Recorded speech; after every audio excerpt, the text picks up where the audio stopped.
আসসালামু আলাইকুম ওয়া রাহমাতুল্লাহি ওয়া বারাকাতুহু। আজকের আলোচ্য বিষয় হচ্ছে নবী সাল্লাল্লাহু আলাইহি ওয়াসাল্লামের ইসরা এবং মিরাজ। রাসূলুল্লাহ সাল্লাল্লাহু আলাইহি ওয়াসাল্লামের ইসরা বা মিরাজ। আমরা এই বিষয়টার উপরে সংক্ষিপ্ত আকারে কিছু গুরুত্বপূর্ণ পয়েন্ট আলোচনা করার চেষ্টা করব ইনশাআল্লাহ তাআলা। ওয়া মা তাওফীকি ইল্লা বিল্লাহ আলাইহি তাওয়াক্কালতু ওয়া ইলাইহি উনীব।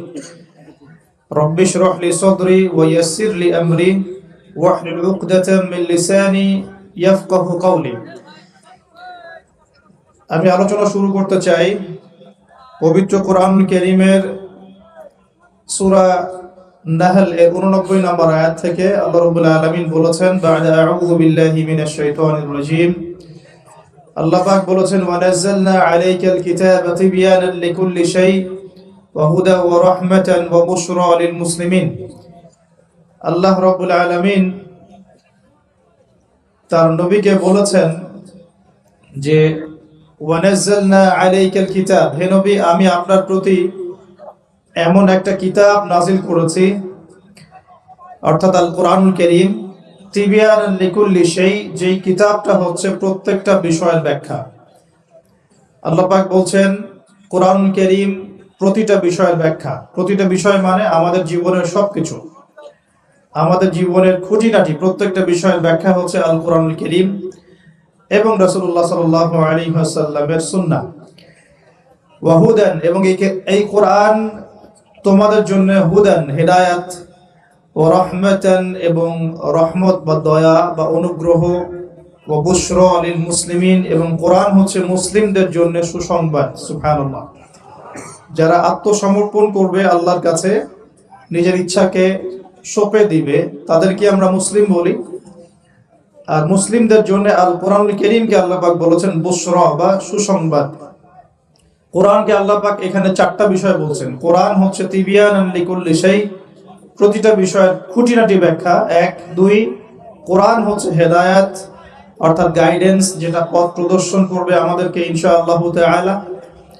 3 নাম্বার কোরআন হচ্ছে আল্লাহর পক্ষ থেকে রহমত বা দয়া, অনুগ্রহ। এবং 4 কোরআন হচ্ছে বুশরা লিল মুসলিমিন, মুসলিম জাতির জন্য কোরআন হচ্ছে সুসংবাদ। এখন আল্লাহ পাকের বক্তব্য অনুযায়ী আল কোরআনুল কারীমে প্রতিটা বিষয়ের ব্যাখ্যা থাকা উচিত, এমনটা আল্লাহ পাক বলেছেন। সত্যি কি আল কোরআনে প্রত্যেকটা বিষয়ের ব্যাখ্যা আছে না নাই? আমাদের ব্যক্তি জীবনের হেদায়াত কোরআনে আছে কি নাই? কিভাবে ইবাদত বন্দেগী করতে হবে, কালিমা, নামাজ, সওম, হজ, যাকাত, এই বিষয়গুলো কোরআনে বর্ণিত আছে না নাই? এখন যদি প্রশ্ন করি যে কোরআনের কোথায় বলা আছে যে এশার নামাজ 4 রাকাত হবে, কে উত্তর দিতে পারবে? কোরআনে কোথায় বলা আছে যে এশার নামাজ, ফরজ নামাজ 4 রাকাত, এবং ফরজ নামাজে 4 রাকাতে 8টা সেজদা করতে হবে? কোরআনে কোথায় আছে? আছে? তো বললাম যে হ্যাঁ আছে। উত্তরটা কি? উত্তরটা হচ্ছে সূরা হাশর আয়াত নাম্বার 7। কোন সূরা? সূরা হাশর আয়াত নাম্বার 7। আল্লাহ পাক বলছেন, ওয়া মা আতাকুমুর রাসূলু ফাখুযুহু, রাসূলুল্লাহ সাল্লাল্লাহু আলাইহি ওয়াসাল্লাম তোমাদেরকে যা দিয়েছেন তা গ্রহণ করো। মোবাইল ফোনে ব্যস্ত না থেকে রাসূলের নাম আসলে দরুদ পড়েন, নাকি হবে ইনশাআল্লাহ। মোবাইলে ব্যস্ত না থেকে রাসূলের নাম যখন আসবে তখন বলতে হবে সাল্লাল্লাহু আলাইহি ওয়াসাল্লাম, তাহলে 10টা নেকি হবে ইনশাআল্লাহ। আর দরুদ যারা পড়ে না তাদের প্রতি নবী সাল্লাল্লাহু আলাইহি ওয়াসাল্লাম অভিশাপ দিয়েছেন। একটা হাদিসে নবীজি বলেছেন, সেই ব্যক্তি ধ্বংস হোক যার সামনে আমার নাম উচ্চারিত হয়েছে কিন্তু সে আমার নাম শুনে দরুদ পড়ে নাই। বলি নাউজুবিল্লাহ। যখনই নবীর নাম আসবে আমরা কি পড়বো ভাই? সাল্লাল্লাহু আলাইহি ওয়াসাল্লাম। কি ফজিলত! 10টা নেকি হবে ইনশাআল্লাহ, 10টা গুনাহ মাফ হবে ইনশাআল্লাহ। আল্লাহ পাক 10 বার রহম করবেন, মর্যাদার স্তর 10 গুণ বাড়াই দিবেন ইনশাআল্লাহ। আর দরুদ যে পড়ে না সে ব্যক্তি হচ্ছে সবচেয়ে বড় কৃপণ ব্যক্তি, এবং রাসূল সাল্লাল্লাহু আলাইহি ওয়াসাল্লাম তার ব্যাপারে বদদোয়া করেছেন। আমরা নবীর সুপারিশ পেতে চাই কিনা? তাহলে সকাল সন্ধ্যায় কমপক্ষে 10 বার করে আমাদেরকে দরুদ পড়ার সুন্নাত চালু করতে হবে। আল্লাহ পাক তৌফিক দান করুন, বলি আমিন। নবীজি বলেছেন, যে ব্যক্তি সকালে 10 বার, সন্ধ্যায় 10 বার আমার প্রতি দরুদ পড়বে, ইনশাআল্লাহ কালকে আমাদের মাঠে আমি তার জন্য সুপারিশ করবো। নবীর সুপারিশ পাওয়ার জন্য কয়েকটা পদ্ধতি। এক, জীবনের প্রতিটা কাজ রাসূল সাল্লাল্লাহু আলাইহি ওয়াসাল্লামের সুন্নাহ মতো করা, 1 নাম্বার। 2 নাম্বার, সকাল সন্ধ্যায় 10 বার করে রাসূলের প্রতি দরুদ পাঠ করা। আর 3 নাম্বার হচ্ছে রাসূল সাল্লাল্লাহু আলাইহি ওয়াসাল্লামের রেখে যাওয়া এই দিন, এই আমানতটাকে মানুষের ঘরে ঘরে পৌঁছে দেওয়ার ব্যবস্থা করা। পারা যাবে ইনশাআল্লাহ? আল্লাহ কবুল করুন, তৌফিক দান করুন। তো আলোচনায় মনোযোগ দেই, মোবাইল ফোনে বেশি ব্যস্ত না হয়, আপোষে কথাবার্তা না বলি। যতক্ষণ কথা হবে দিনের আলোচনা, দিলের কান দিয়ে, মনের কান দিয়ে শোনার চেষ্টা করি, আমল করার নিয়াতে শোনার চেষ্টা করি। আল্লাহ তৌফিক দান করুন। তো যেখানে ছিলাম, যে আল্লাহ রাব্বুল আলামিন কোরআনকে বলছেন প্রত্যেকটা বিষয়ের ব্যাখ্যা, হেদায়েত, রহমত এবং সুসংবাদ। তো আমরা প্রশ্ন করলাম, কোথায় আছে যে এশার সালাত 4 রাকাত এবং 4 রাকাতে 8টা সিজদা করতে হবে? আসলে কোরআনুল কারীমের কোথাও বলা নাই এশার নামাজ 4 রাকাত। কোরআনুল কারীমের কোথাও বলা নাই যে এশার 4 রাকাত নামাজে 8টা সিজদা করতে হবে, 10টা করা যাবে না, এমনটা কোরআনে বলা নাই। তাহলে কি ব্যাখ্যা হবে? আল্লাহ পাক তো বললেন কোরআনের সবকিছুই ব্যাখ্যা করেছে। ব্যাখ্যাটা হচ্ছে, উত্তরটা হচ্ছে এই, জবাব সূরা হাশর আয়াত নম্বর 7। নবী সাল্লাল্লাহু আলাইহি ওয়াসাল্লাম তোমাদেরকে যা দিয়েছেন তা গ্রহণ করে নাও। ওয়া মা আতাকুমুর রাসূলু ফাখুযুহ, রাসূল যা যা দিয়েছেন সব নিয়ে নাও, চোখ বন্ধ করে। রাসূল যা দিয়েছেন চোখ বন্ধ করে গ্রহণ করো। ওয়া মা নাহাকুম আনহু ফান্তাহু, রাসূলুল্লাহ সাল্লাল্লাহু আলাইহি ওয়াসাল্লাম যা থেকে নিষেধ করেছেন এই বিষয়গুলো থেকে দূরে থাকো। এখন রাসূল যা দিয়েছেন, এই রাসূলের দেয়াগুলো আমরা কোথায় পাবো? কোরআনে না হাদিসে? বলেন। রাসূল যা থেকে নিষেধ করেছেন এই নিষেধগুলো আমরা কোথায় পাবো? কোরআনে না হাদিসে? কোরআনে আমরা দেখতে পাচ্ছি আল্লাহ যা দিয়েছেন, আল্লাহ যা নিষেধ করেছেন। কোরআনে কি আছে রাসূল যা দিয়েছেন, রাসূল যা নিষেধ করেছেন? তাহলে রাসূল যা দিয়েছেন, রাসূল যা নিষেধ করেছেন সাল্লাল্লাহু আলাইহি ওয়াসাল্লাম, এগুলো আমরা পাবো কোথায়? সুন্নতে বা হাদিসে। কথা ঠিক আছে? এখন সুন্নত বা হাদিস কি আলাদা কিছু নাকি একই উৎস থেকে আসছে? উত্তর হচ্ছে সূরা নাজম আয়াত নাম্বার 3-4। আল্লাহ পাক বলছেন, বিসমিল্লাহির রহমানির রহিম, ওয়া মা ইয়ানতিকু আনিল হাওয়া ইন হুয়া ইল্লা ওয়াহয়ুন ইউহা। আল্লাহ পাক বলছেন রাসূলুল্লাহ সাল্লাল্লাহু আলাইহি ওয়াসাল্লাম নিজের মন গড়া কোনো কথা বলেন না। রাসূলুল্লাহ সাল্লাল্লাহু আলাইহি ওয়াসাল্লাম নিজের মন গড়া কোনো কথা বলেন না। তিনি সেই কথাটুকুই বলেন যা তার কাছে ওহী করা হয়। অর্থাৎ রাসূলুল্লাহ সাল্লাল্লাহু আলাইহি ওয়াসাল্লাম যে আমাদেরকে বলেছেন ঘুমানোর আগে বিসমিল্লাহি আল্লাহুম্মা বিইসমিকা আমুতু ওয়া আহইয়া বলতে, এটাও আল্লাহ পাকের ওহী। রাসূল সাল্লাল্লাহু আলাইহি ওয়াসাল্লাম যে আমাদেরকে শিখিয়েছেন বাথরুমে ঢোকার সময় বাম পা দিয়ে ঢুকতে, ডান পা দিয়ে বের হতে, ঢোকার সময় বলতে বিসমিল্লাহ আল্লাহুম্মা ইন্নী আউযু বিকা মিনাল খুবসি ওয়াল খাবাইস, আর বের হওয়ার সময় বলতে আলহামদুলিল্লাহিল্লাযী আযহাবা আনিল আযান ওয়া আফানি গুফরানাকা। এই প্রত্যেকটা দোয়াও আল্লাহর পক্ষ থেকে ওহী। আমি কি বুঝাতে পারছি? রাসূল যে বলেছেন বিসমিল্লাহ বলে ওযু শুরু করতে এবং ওযু শেষ করার পরে কালিমা শাহাদাত পড়তে, এটাও আল্লাহর পক্ষ থেকে কি বলেন? ওহী। রাসূল যে বলেছেন স্ত্রীর সাথে মিলন করার আগে বলবে বিসমিল্লাহ আল্লাহুম্মা জান্নিবনা শাইতান ওয়া জান্নিবাশ শাইতান মা রাযাকতানা, এই দোয়াটাও আল্লাহর পক্ষ থেকে কি? ওহী। রাসূল সাল্লাল্লাহু আলাইহি ওয়াসাল্লাম যে প্রত্যেকটা কাজ ডান দিক থেকে করতে বলেছেন, এটাও আল্লাহ পাকের কি?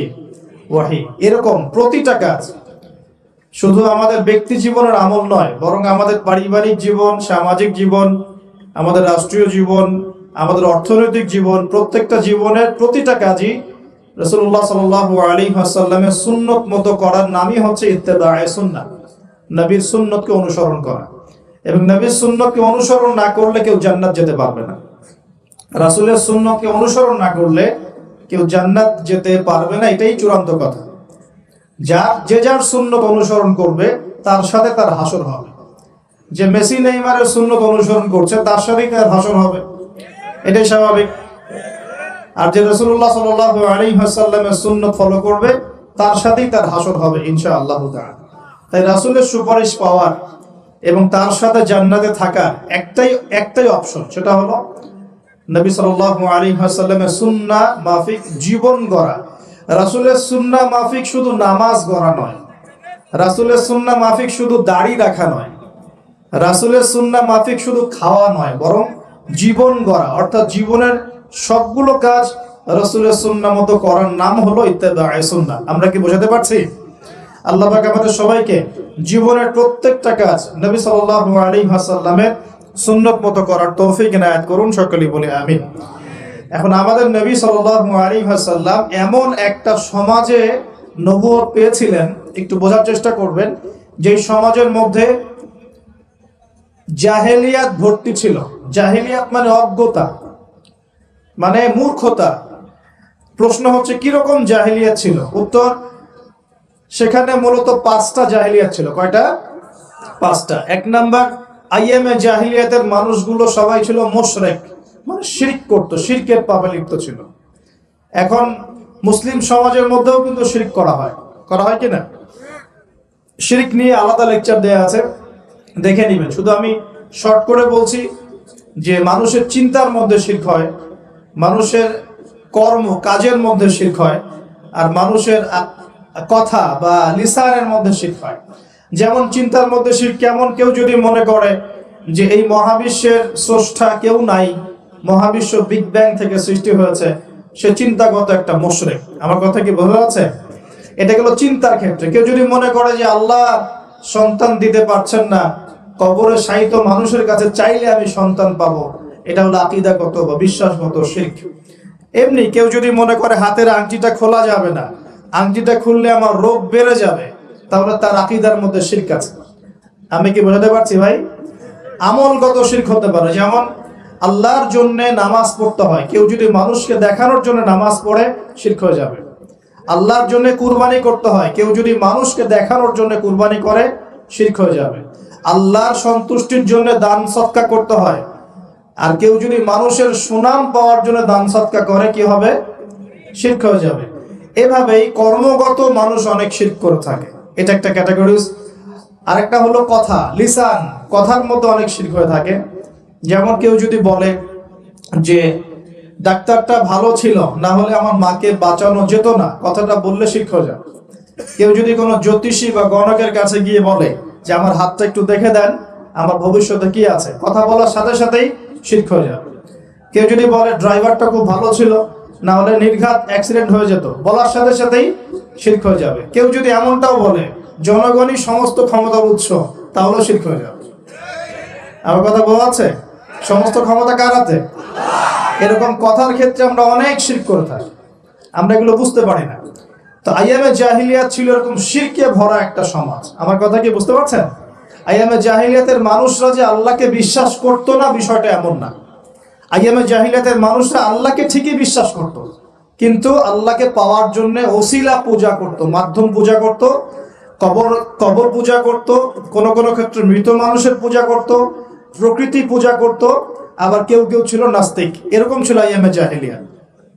তো আমি একটা দলিল দিচ্ছি যে আইয়ামে জাহিলিয়াতের মানুষরাও যে আল্লাহকে বিশ্বাস করত, তার সবচেয়ে বড় দলিল হচ্ছে আবু জেহেল নিজেই। আবু জেহেলের নাম শুনেছেন তো? আবু জেহেলকে এই উম্মতের কি বলা হয়? কে বলতে পারবেন? আবু জেহেলকে এই উম্মতের কি বলা হয়? ওয়াজ কি খালি শুনলেই হবে, নাকি একটু ধরে রাখতে হবে? কি বলা হয়? আইয়ামে জাহিলিয়াত একটা প্রবাদ ছিল, আবু জেহেলকে বলা হতো আবুল হাকাম, মানে জ্ঞানের পিতা। কিসের পিতা? জ্ঞানের পিতা। কিন্তু ইসলাম আসার পরে যখন সে ইসলাম কবুল করে নাই এবং সত্যকে চিনেও প্রত্যাখ্যান করেছে, তখন নবী সাল্লাল্লাহু আলাইহি ওয়াসাল্লাম বলেছিলেন আবু জেহেল হচ্ছে এই উম্মতের ফেরাউন। কে? ফেরাউনের নাম শুনেছেন কিনা? ফেরাউন কে ছিল? এই বিশ্বের সবচেয়ে প্রতাপশালী শাসক। সে কি ভালো ছিল না জালেম ছিল? ক্ষমতা চিরদিন থাকে না? থাকে না? থাকে। ফেরাউনের চেয়ে শক্তিধর ওই সময় বিশ্বের কেউ ছিল? আজকে ফেরাউনের কোন অস্তিত্ব আছে? আছে। তার লাশটা পড়ে আছে। তার লাশটা আছে না? 1897 সালে তার লাশটা আবিষ্কৃত হয়েছে। কত সালে? 1897 97 সালের দিকে তার লাশটাকে আল্লাহ পাক শুটকি বানিয়ে রেখে দিয়েছেন। কেন রেখেছেন এই দলিলটাও কোরআনে আছে। ওই যে বললাম কোরআন সবকিছুর ব্যাখ্যা করেছে। ফেরাউনের লাশ কেন সংরক্ষণ করা হয়েছে এর দলিলও কোরআনে আছে। আল্লাহ বলেছেন যাতে করে তুমি, আজ আমি তোমার এই দেহটাকে সংরক্ষণ করব যাতে করে তোমাকে পরবর্তীদের জন্য নিদর্শন রূপে রাখা যায়। তাহলে ফেরাউন কাদের জন্য নিদর্শন হয়ে আছে? ফেরাউনের পরে যারা জালেম হিসেবে আসবে পৃথিবীতে, সেই জালেমদের জন্য ফেরাউনের লাশটা নিদর্শন হয়ে আছে। কিন্তু মানুষ নিদর্শন গ্রহণ করতে রাজি নয়, মানুষ শিক্ষা গ্রহণ করতে রাজি নয়। ফেরাউন কি আম কোনো ব্যক্তি ছিলেন না শাসক ছিলেন?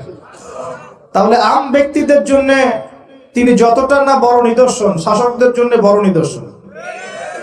যারাই পৃথিবীতে শাসন ক্ষমতার বলে জুলুম করবে তাদের জন্য ফেরাউন একটা নিদর্শন হয়ে থাকবে কিয়ামত পর্যন্ত। থাকবে কিনা?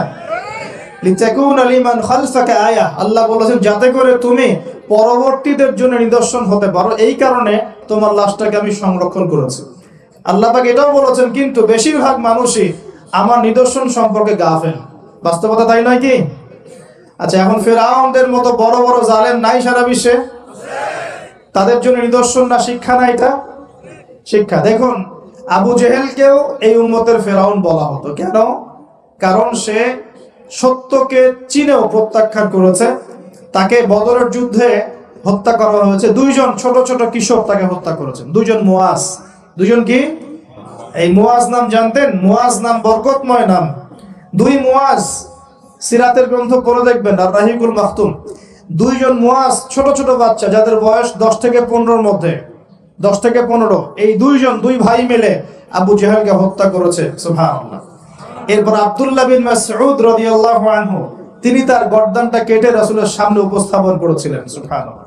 ওই গর্দান দেখে নবী সাল্লাল্লাহু আলাইহি ওয়াসাল্লাম বলেছিলেন যে এই হচ্ছে এই উম্মতের ফেরাউন। আবু জেহেলকে এই উম্মতের বলেন ফেরাউন। এখন আবু জেহেলের দলিল কি দিচ্ছি? আবু জেহেল যখন বদরের যুদ্ধ করতে গিয়েছিল তখন সে আগে যুদ্ধের মাঠে যায় নাই, সে আগে গিয়েছে কাবা ঘরে। কোথায় গিয়েছে? কাবাঘর তখনও ছিল কিনা? কাবাঘর তখনও ছিল এবং মানুষ তখনও হজ করত। বলতে পারেন যে কিরকম করে হজ করত? সেই হজের সিস্টেম আর আমাদের সিস্টেম এক ছিল না। তারা দাবি করত যে তারা ইব্রাহিম আলাইহিস সালামের সুন্নাহ ফলো করছে, তারা দাবি করত। এই দাবির উপর ভিত্তি করে তারা কাবা ঘরের ভিতরে 360টা মূর্তি ঢুকিয়েছিল। কয়টা? 360টা। এই মূর্তিগুলোর মধ্যে ইব্রাহিম আলাইহিস সালামের মূর্তিও ছিল, ইসমাইল আলাইহিস সালামের মূর্তিও ছিল। আসলে তারা তো আর জানতো না তারা কেমন দেখতে। তারা কি জানতো? এটা কাল্পনিক স্ট্যাচু তারা গঠন করেছিল এবং তার কাছে তারা সেজদা করত। তাদের ধারণা ছিল ইব্রাহিম আলাইহিস সালাম তো ভালো মানুষ না, তার কাছে চাইলেই আল্লাহর কাছে চাওয়া হবে। এমনটা আমাদের এখানে অনেকে মানুষের আকীদা আছে না, যে অনেক কবরে চলে গেছে মানুষ, তাদের আকীদা হচ্ছে এই মানুষ অনেক বুজুর্গ ছিল, তার কাছে চাইলেই আল্লাহর কাছে চাওয়া হয়। আকীদা একই কিনা? এগুলো শিরকি আকীদা। চাবেন কার কাছে? সরাসরি কার কাছে? আল্লাহর কাছে। কিসের ওসিলায় চাবেন? নিজের নেক আমলের ওসিলায় চাবেন, আল্লাহ পাকের তাওহীদের ওসিলায় চাবেন, আল্লাহ পাকের আসমাউল হুসনার ওসিলায় চাবেন, আল্লাহ পাকের সিফত নাম এগুলোর ওসিলায় চাবেন। ইনশাআল্লাহ আল্লাহ পাক আপনার দোয়া কবুল করবেন। আল্লাহ পাক আমাদের সবার দোয়াগুলো কবুল করুন বলি আমি। এখন আবু জেহেল কাবা ঘরে গিয়ে কি করেছে? আবু জেহেল কাবা ঘরে গিয়ে আল্লাহকে বলছিল আল্লাহুম্মা, ভালো করে শুনেন, আল্লাহুম্মা, হে আল্লাহ, ইন কুনতা তাআলাম, হে আল্লাহ আপনি যদি জানেন, আন্না মুহাম্মাদান আলাল হক, যে মুহাম্মদ সাল্লাল্লাহু আলাইহি ওয়াসাল্লাম সত্যের উপরে আছে, ফানসুরহু, তাহলে তাকেই সাহায্য করেন। কে দোয়া করছে এটা? কে দোয়া করছে? আচ্ছা, আবার বলছে আল্লাহুম্মা, হে আল্লাহ, ইন কুনতা তাআলাম, আপনি যদি জানেন, আন্না নাহনুল কুরাইশ আলাল হক, আমরা কুরাইশরা সত্যের উপরে আছি, ফানসুরনা, তাহলে আমাদেরকে সাহায্য করেন। কে দোয়া করছে? এখন বলেন তো আবু জেহেল আল্লাহ বিশ্বাস করে কিনা? আল্লাহ বলে যে একজন আছে, আবু জেহেল বিশ্বাস করে কিনা? তারপরে কেন সে মুশরিক হলো? কেন উম্মতের ফেরাউন হলো? কি কারণ? কারণ আল্লাহকে বিশ্বাস করা যথেষ্ট নয় যতক্ষণ না আপনি আল্লাহর বিধানের আনুগত্য করছেন। কথা কি বুঝতে পারছেন? আল্লাহর বিধানের আনুগত্য করার পরে আমি মুসলিম হচ্ছি। আল্লাহ পাকের বিধানের সামনে আত্মসমর্পণ করার মধ্য দিয়ে আমি কি হচ্ছি? মুসলিম হচ্ছি। যারা হিন্দু ভাই তারা কি বিশ্বাস করে না একজন ঈশ্বর আছে? জিজ্ঞাসা করে দেখেন, বিশ্বাস করে না? অবশ্যই বিশ্বাস করে। যারা বলছে যে তিন খোদা, আল্লাহ, নাউজুবিল্লাহ, ঈসা আলাইহিস সালাম আর রুহুল কুদুস, যারা তিন খোদায় বিশ্বাস করে এমন মানুষ আছে না পৃথিবীতে? তাদের সংখ্যা কিন্তু কোটি কোটি, প্রায় 200-300 কোটি মানুষ এগুলো বিশ্বাস করে। তো ওরা কি আল্লাহ বিশ্বাস করে না? করে কি না? ওরা কি বিশ্বাস করে না যে একজন আল্লাহ বলে একজন আছে? যারা বুদ্ধিস্ট তারা কি বিশ্বাস করে না যে আল্লাহ বলে একজন আছে? যারা ইহুদি তারা কি বিশ্বাস করে না যে আল্লাহ বলে একজন আছে? তাহলে আল্লাহ বলে একজন আছে, উপরওয়ালা একজন আছে, এই বিশ্বাস যথেষ্ট নয় যতক্ষণ না আপনি সেই আল্লাহর বিধানের সামনে আত্মসমর্পণ করছেন। আর আত্মসমর্পণ মানে কি? কিছু অংশ মানবো, কিছু অংশ মানবো না। আত্মসমর্পণ মানে কি? কিছু অংশকে মানবো, বাকি অংশ ছেড়ে দিব। যেটুকু মানলে আমার সুবিধা হয় ওইটুকু মানবো, যেগুলো মানলে আমার সুবিধা হয় না এগুলো ছেড়ে দিব। তা আত্মসমর্পণ মানে কি? আমি দুইটা দলিল দিই, খালি জাস্ট দুইটা, শর্ট করে দিচ্ছি কারণ আমাদের আলোচনা অনেক লম্বা হবে ইনশাআল্লাহ। দুইটা দলিল দিচ্ছি। এক, ইব্রাহিম আলাইহিস সালামকে যে আল্লাহ পাক বললেন তোমার স্ত্রী সন্তানকে রেখে আসো কাবা ঘরের কাছে, মনে আছে? মনে আছে কি নাই? আচ্ছা, ইব্রাহিম আলাইহিস সালাম কি প্রশ্ন করেছিলেন যে আমি কেন রেখে আসব, এর পিছনে যুক্তি কি, বিজ্ঞান কি, দর্শন কি? নাকি আল্লাহ বলেছেন বাস করেছেন? কোনটা? আল্লাহ বলেছেন, তিনি করেছেন। তিনি বলছেন, আল্লাহ বলছেন তোমার সন্তানকে কুরবানি করতে হবে, সন্তানের বয়স 10 বা 12 বছর। তিনি কি বলেছেন নিষ্পাপ বাচ্চাকে কেন হত্যা করব? এর পিছনে যুক্তি কি, এর পিছনে বিজ্ঞান কি, এর পিছনে দর্শন কি? আল্লাহ কাজটা তো ভালো মনে হচ্ছে না, এরকম করে প্রশ্ন করেছেন? নাকি আল্লাহ যা বলেছেন তাই করার জন্য প্রস্তুতি নিয়েছিলেন? কোনটা? এই কারণে ইব্রাহিম আলাইহিস সালামকে আল্লাহ পাক বলছেন আমার খলিল, আমার বন্ধু। ইয ক্বালা লাহু রাব্বুহু আসলিম, যখনই তার রব তাকে বলেছে আসলিম, আত্মসমর্পণ করো, ক্বালা আসলামতু লিরাব্বিল আলামিন, ইব্রাহিম বলেছে আমি আমার রবের সামনে আত্মসমর্পণ করলাম। সুবহানাল্লাহ।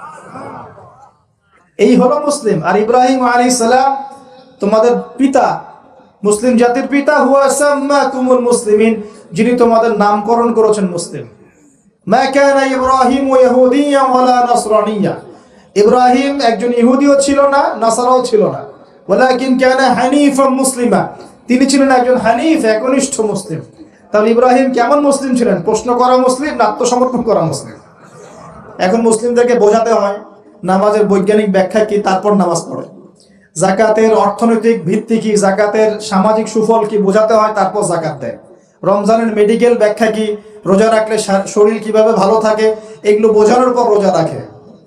বোঝাতে হয় যে আল্লাহ পাকের বিধান যেগুলো আছে, যেমন চোরের হাত কেটে ফেলা, হ্যাঁ, ধর্ষকের শাস্তি দেওয়া, মৃত্যুদণ্ড দেওয়া প্রকাশ্যে, এগুলো বোঝাতে হয় যে এগুলোর সামাজিক পলিটিক্যাল ভিত্তি আছে, এগুলো দিলে সোশ্যালি শান্তি কায়েম হয়। বোঝানোর পরেও তারা মানতে চায় না। ইব্রাহিম আলাইহিস সালাম আল্লাহর আদেশ আসার সাথে সাথেই আত্মসমর্পণ করতেন। এই হলো মুসলিম। তাহলে ইসলাম কাকে বলে? আত্মসমর্পণ নাকি কিছু অংশ মানবো আর কিছু অংশ মানবো না? এখন আমরা যে কিছু অংশ মানি কিছু অংশ মানি না, এটা দেখার জন্য আপনাকে রমজান মাস পর্যন্ত অপেক্ষা করতে হবে। কিরকম? রমজান মাসে দেখবেন যে নামাজ পড়লো মাশাআল্লাহ, তারাবির নামাজ, ব্যবসা করতে গিয়ে দেখবেন মাপে কম দিবে। তার মানে সে নামাজ ইবাদত বন্দেগীর জীবনে আল্লাহকে মানে ঠিকই, অর্থনৈতিক জীবনে আল্লাহকে মানে। ওখানে তার কাছে মনে হচ্ছে আল্লাহ দেখছেন না, এখানে আমি যা ইচ্ছা তাই করতে পারবো।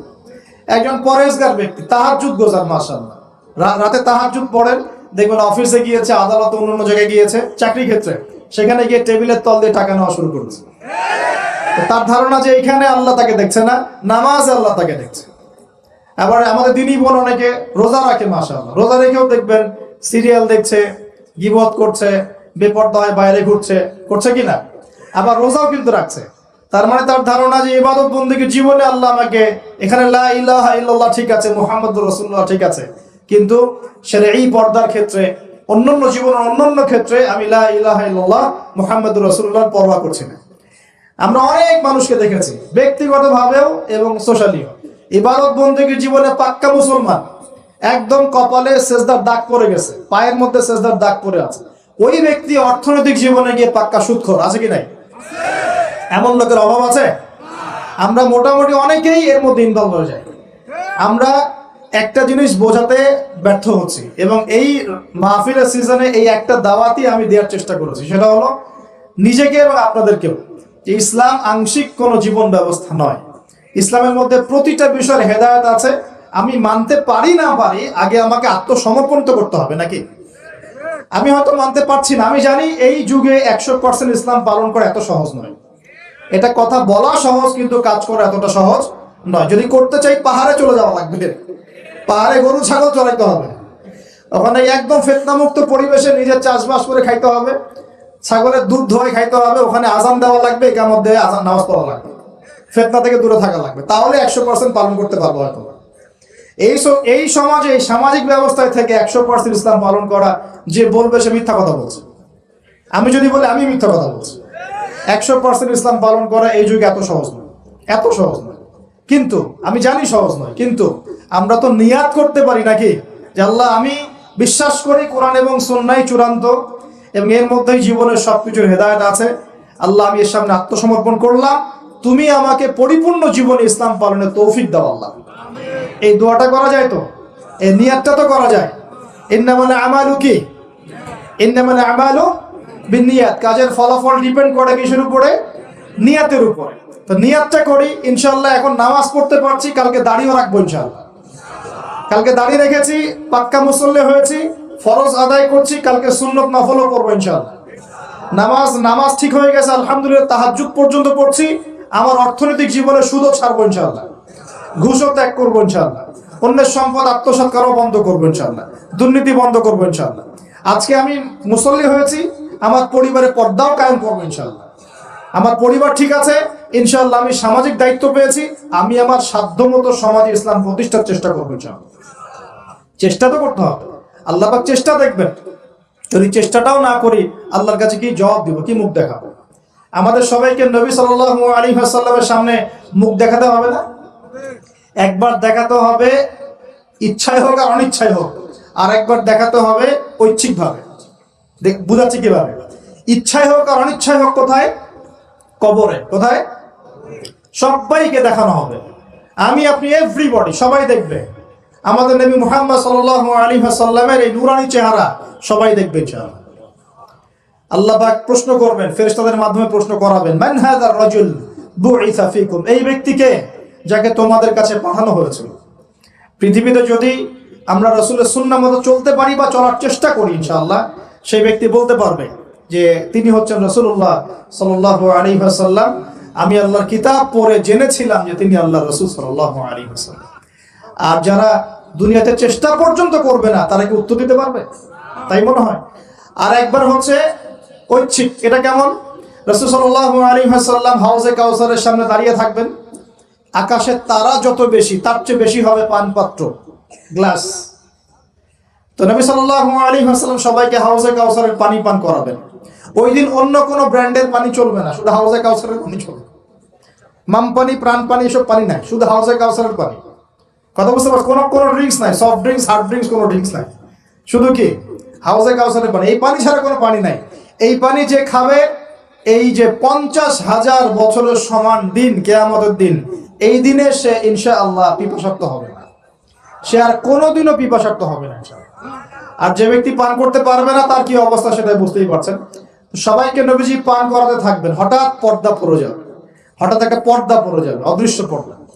নবীজি বলবেন, ইন্নাহুম মিন্নি, এরা তো আমার উম্মত। কেন পর্দা পড়ে গেল?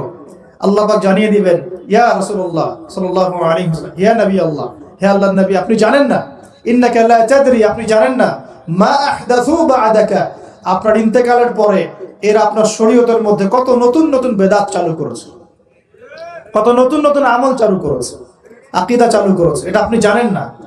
ইন্নাকা লা তাদরি মা আহদাসু বা'দাক, সহিহ বুখারীর মধ্যে হাদিস আছে। নবীজি তখন বলবেন, সুহকান সুহকান, দূর হও দূর হও, লিমান গায়্যারা বা'দি, যারা আমার পরে দিনকে পরিবর্তন করেছো তারা দূর হয়ে যাও। প্রিয় ভাইরা, আমরা নিয়াত করতে পারি তো ইনশাআল্লাহ, আমরা জীবনের প্রতিটা ক্ষেত্রে রাসূলের সুন্নাহ মেনে চলার চেষ্টা করব ইনশাআল্লাহ। এবং ইসলাম মানে আত্মসমর্পণ, আল্লাহর সামনে নিজের ইচ্ছাকে সমর্পণ করে দিব ইনশাআল্লাহ। কতটুকু পারবো না পারবো সেটা পরে, আগে আত্মসমর্পণ করব, ইনশাআল্লাহ আল্লাহ পাক রাস্তা দেখাবেন ইনশাআল্লাহ। বিশ্বাস করেন, যে ব্যক্তি চাইবে আল্লাহর কাছে মন থেকে, আল্লাহ আমি নামাজ পড়ছি মাশাআল্লাহ আমি পর্দা কায়েম করেছি, আমি কোরআন তেলাওয়াত শিখছি, দিনের ফিকির করছি, দিন প্রচারের চেষ্টা করছি, আল্লাহ আমাকে তুমি সুদও ছাড়ার তৌফিক দাও, আল্লাহ অবশ্যই তাকে তৌফিক দেবেন ইনশাআল্লাহ। যে আল্লাহর কাছে যা চাইবে আল্লাহ পাক তাকে সেটাই দেবেন ইনশাআল্লাহ। একটা প্রবাদ আছে যে মানুষকে সে কারণেই সৃষ্টি করা হয়েছে যে উদ্দেশ্যে সে মানে যে গন্তব্যে সে ধাবিত হবে, ওই কারণেই মানুষকে সৃষ্টি করা হয়েছে। যদি আমরা জান্নাতের দিকে ধাবিত হতে চাই, দেখবেন ওই কাজগুলোকে আল্লাহ আপনার জন্য সহজ করে দিয়েছে। এটা হবে ইনশাআল্লাহ। আপনি শুধু একবার মন থেকে আল্লাহর দিকে ফিরে আসেন, আল্লাহ আপনাকে সময় দিবে, আল্লাহ আপনাকে রিজিক দিবে, আল্লাহ আপনাকে ওস্তাদ দিবে, আল্লাহ আপনাকে বন্ধু দিবে, আল্লাহ আপনাকে পরিবেশ দিবে, আল্লাহ আপনাকে দিন শেখা সহজ করে দিবে, হালাল রিজিকের পথ করে দিবেন, নেককার স্ত্রী দিবেন, নেককার সন্তান দিবেন, আল্লাহর পথে কাজ করার ট্র্যাক দিবেন, সবই আল্লাহ ব্যবস্থা করে দেবেন ইনশাআল্লাহ। এইটা ডিপেন্ড করে কার চাওয়া কত প্রগাঢ়, এর উপর ডিপেন্ড করে। যে যত বেশি জোর খাটিয়ে আল্লাহর কাছে চাইতে পারবে, আল্লাহ পাক তাকে তত বেশি দিবে ইনশাআল্লাহ। তবে দিবেন এটা 100% ফিক্স করে রাখে ইনশাআল্লাহ। আল্লাহ পাক আমাদের সবাইকে পরিপূর্ণ মুসলিম হওয়ার তৌফিক এনায়েত করুন। প্রিয় ভাইরা, যেখানে ছিলাম, আইয়ামে জাহিলিয়াতে এমন শিরক ছিল, 1 নাম্বার। 2, আইয়ামে জাহিলিয়াতে ঠিক এমনই সুদ ছিল। আমাদের সমাজে সুদ আছে না? এরকম সুদ ভিত্তিক অর্থনৈতিক সিস্টেম ছিল আইয়ামে জাহিলিয়াতের মধ্যে। 3 নাম্বার ছিল মাদক। আমাদের সমাজে মাদক আছে না? মাদকের ছড়াছড়ি নাই? এখনকার যুব সমাজের 3টা বড় প্রবলেম। কয়টা? 3টা। একটা হচ্ছে পর্নোগ্রাফি। একটা কি? পর্নোগ্রাফি। অলমোস্ট এভরিবডি, সবাই পর্নোগ্রাফিতে আসক্ত, অলমোস্ট এভরিবডি। 2 নাম্বার হচ্ছে মাদক। এই যে মাদকের সাথে সবাই না হলেও সমাজের একটা বড় অংশের যুব সমাজ কিন্তু আসক্ত হয়ে আছে। 3 নাম্বার হচ্ছে ফ্রি মিক্সিং, মানে নারী পুরুষের অবাধ মেলামেশা। এই সমস্যাগুলো যুব সমাজকে আজকে গ্রাস করে খাচ্ছে। এরপরে আরো কিছু প্রবলেম আছে, যেমন বেকারত্ব, হতাশা, জীবনের উদ্দেশ্য থেকে বিচ্যুত হয়ে যাওয়া, পারিবারিক চাপ, হ্যাঁ, মিউজিক, তারপরে বন্ধুদের, খারাপ বন্ধুদের পাল্লায় পড়া, সঙ্গদোষ, কিশোর গ্যাং, এরকম কিছু প্রবলেমস আছে। তবে যুবকদের সমস্ত প্রবলেমস সলভ করার জন্য আপনারা অনেক ট্র্যাক দেখাতে পারেন। আমি আমার জায়গা থেকে মাত্র 2টা সলিউশন দেব। কয়টা ভাই? এই 2টার উপর আমল করেন। 40 দিন আমল করবেন। কয়দিন? প্রেসক্রিপশন করছি, মাত্র 40 দিন। যদি 40 দিন আমল করার পরে যুব সমাজ এখান থেকে বের না হতে পারে, তারপরে আমার সাথে যোগাযোগ করেন, আমার কথা বলেন যে ভাই আপনার কথা কাজ হয় না, এটা বলে দেখেন। লক্ষ লক্ষ যুবকের জীবন এভাবে চেঞ্জ হয়েছে, লক্ষ লক্ষ, 1টা 2টা না। ইনশাল্লাহ আপনারটাও হবে ইনশাল্লাহ। লক্ষ লক্ষ যুবকের জীবন পরিবর্তন হয়েছে, এবং এমন এমন জায়গায় গিয়ে এই কথাগুলো পড়ছে, আমিও জানি না কোথায় গিয়ে কথাগুলো পড়ছে। আমি জাস্ট 2টা সলিউশন বলবো, অনেক বেশি কথা বলবো না। প্রিয় যুবক ভাই, আপনার সলিউশন এই বেকারত্ব, মাদক, মেয়ের প্রতি আসক্তি, হ্যাঁ, হতাশা, চাকরি না পাওয়া, এই যে ব্যাপারগুলো, পারিবারিক চাপ, হ্যাঁ, তারপরে আপনি মাঝে মাঝে হয়তো একটু এগ্রেসিভলি একটু গুন্ডাগার্দি করছেন, নাউজুবিল্লাহ, এই যে প্রবলেমসগুলো, এগুলো সলভ আপনাকে 2টো জিনিস করবে। 1, আপনি জাস্ট 5টা ওয়াক্ত নামাজ জামাতে পড়ার চেষ্টা করেন। একটা 5 ওয়াক্ত মানে 5 ওয়াক্তই, মানে আপনাকে ফজরে উঠতে হবে, এশার নামাজও পড়তে হবে। ফজরে উঠতে হলে যদি আপনাকে সারা রাত জেগে থাকতে হয় তাহলে জেগে থাকবেন, যদি আর্লি ঘুমাতে হয় তাহলে আর্লি ঘুমাবেন। 2টা সলিউশন। মানে এখন তো অনেকেই রাত চলে যায় 3টা, 3:30, 4টা পর্যন্ত জেগে থাকে, কারণ এখন তো দিন রাত হয়ে গেছে, রাত দিন হয়ে গেছে, তাই না? এটা ক্ষেত্র বিশেষে জায়েজ হতে পারে, কিন্তু সবসময় এটা করা যাবে না। যেমন রমজান মাস, দেখা যায় রাতের বেলা অনেকে ইবাদত করে না, একবারে ফজরের নামাজ পড়ে হয়তো জিকির আজকার তেলাওয়াত করে মানুষ ঘুমায়, এটা আলাদা বিষয়, কিন্তু সারা জীবন তো এই কাজটা করা যাবে। তো আর্লি ঘুমানোর চেষ্টা করা ভালো। যদি না পারেন, যদি আপনার রাত জাগতেই হয়, তাহলে ফজরের নামাজটা পড়ে অ্যাটলিস্ট ঘুমাবেন, ঠিক আছে? 1 নাম্বার 5 ওয়াক্ত নামাজ জামাতে। যদি জামাত না পান, বাসায়। যদি জামাত না পান, তাহলে পরবর্তীতে কাউকে নিয়ে জামাত করে নেবেন। একবারই পান নাই, ঘুমিয়েছিলেন, কোনো সফরে ছিলেন ইত্যাদি, আপনি একা হলেও পড়ে নেবেন। 5 ওয়াক্ত নামাজ ছাড়বেন না, ওয়াদা করেন আজকে। 5 ওয়াক্ত নামাজ কেউ ছাড়বেন না, ওয়াদা করেন। আল্লাহ পাক কবুল করুন, বলি আমিন।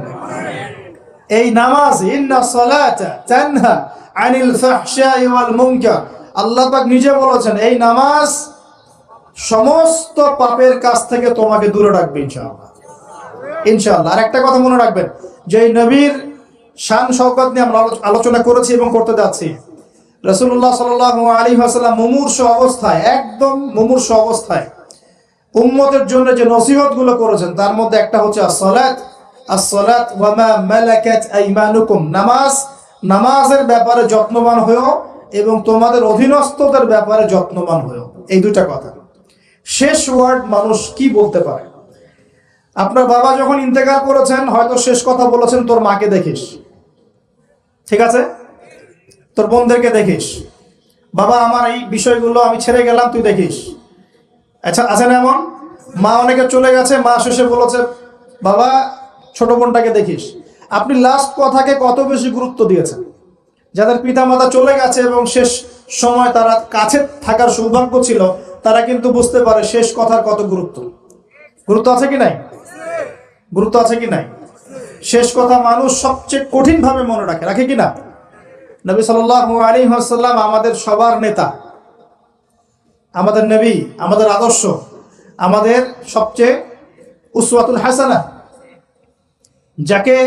যাকে আল্লাহ পাক এই পুরো রাহমাতুল লিল আলামিন হিসেবে সৃষ্টি করেছেন। উম্মতের সমস্ত কবিরা গুনাহগার মানুষের জন্য সুপারিশ করে আল্লাহর হুকুমে তাদেরকে জান্নাতে নিয়ে যাবেন ইনশাআল্লাহ। সবাই যখন নিজেকে নিয়ে ব্যস্ত থাকবে, তিনি তখন উম্মতকে নিয়ে ব্যস্ত থাকবেন ইনশাআল্লাহ। একটা হাদিসে তিনি উম্মতকে ভাইও বলে সম্বোধন করেছেন। কাশ আমি যদি আমার ভাইদেরকে দেখতে পেতাম, হাদিসে সহিহ, কাশ আমি যদি আমার ভাইদেরকে দেখতে পেতাম। সাহাবীরা বলছেন আমরা কি আপনার ভাই নই? নবীজি বলছেন না, তোমরা না, তোমরা আমার সাহাবী। আমার ভাই তারা যারা আমার পরে আসবে, তোমাদের পরে আসবে, আমাকে না দেখেই ঈমান নিয়ে আসবে ইনশাআল্লাহ। এখানে কি আপন ভাই বোঝানো হচ্ছে? সেটা বোঝানো হচ্ছে না। এখানে বোঝানো হচ্ছে কাছের, আমার আত্মার সাথে সম্পর্ক ওদের। আমাকে না দেখেই তারা আমার প্রতি বিশ্বাস করবে ইনশাআল্লাহ। করবে কি না? আমরা কি দেখেছি নবীকে? এই মহান ব্যক্তিত্ব জীবনের শেষের দিকে আমাদেরকে নসিহত করেছেন, as-সালাত as-সালাত, নামাজ ধরে রাখো, নামাজ ধরে রাখো। বসেন। ওয়া মা মালাকাত আইমানুকুম, এবং তোমাদের অধীনস্থদের ব্যাপারে সতর্ক থাকো। অধীনস্থ মানে কি? অধীনস্থ মানে কি বলেন দেখি? আপনার স্ত্রী আপনার অধীনে থাকে? সন্তান সন্ততি অধীনে থাকে? থাকে না? থাকে। কোন কোন ক্ষেত্রে পিতা মাতাও কি আমাদের অধীনে থাকে না? মানে আমরা আর্ন করতে পারি, পিতা মাতা আর্ন করতে পারেন, উপার্জন করতে পারে না। পিতা মাতাকে চালানো লাগে না আপনাদেরকে অনেক সময়, হয় কি না? অধীনস্থ মানে আপনার আন্ডারে যে মানুষরা আছে, এই মানুষদের ব্যাপারে, তাদের হকের ব্যাপারে সতর্ক থাকবে। কে বলেছেন এটা? আচ্ছা, এখান থেকে নামাজের গুরুত্ব বুঝতে পারলাম কি? যুব সমাজের সলিউশন 1 নাম্বার, 5 ওয়াক্ত নামাজ জামাতে পড়ার চেষ্টা করবেন। আল্লাহ পাক তৌফিক এনায়েত করুন, বলে আমিন। 2 নাম্বারটা হচ্ছে, আমার সামনে একটা কিতাব আছে, কিতাবটার নাম কি? সবাই পড়তে জানি ইনশাআল্লাহ? কারা কারা পড়তে জানেন না? অনেস্টলি হাত তোলেন দেখুন। জানেন না? আপনারাই জানেন না? আচ্ছা, ঠিক আছে, বসেন, শরমের কিছু নাই। যারা জানেন না, ওয়াদা করেন যে আগামী রমজান মাসে, এই রমজান মাসের মধ্যেই কোরআন তেলাওয়াত করা শিখব ইনশাআল্লাহ। বাঙালি একটা আবেগী জাতি। ওই যে বলি, ইস্যু পাগল, মাঝে মাঝে ট্রল করে আর মাঝে মাঝে আবেগে ভাসে। আমাকে বলেন দেখি, আল কোরআনের আলো ঘরে ঘরে জালো, এই স্লোগান তুললেই বাংলার জমিনে একদম ইসলাম কায়েম হয়ে যাবে? কখন ইসলাম কায়েম হবে? যখন আল কোরআনের আলো ঘরে ঘরে জ্বলবে। কখন? যখন প্রত্যেকটা ঘরে ঘরে একটা করে কোরআনওয়ালা মানুষ থাকবে। প্রত্যেক ঘরে ঘরে কি একটা করে হাফেজ আছে? তৈরি করার চ্যালেঞ্জ গ্রহণ করতে হবে।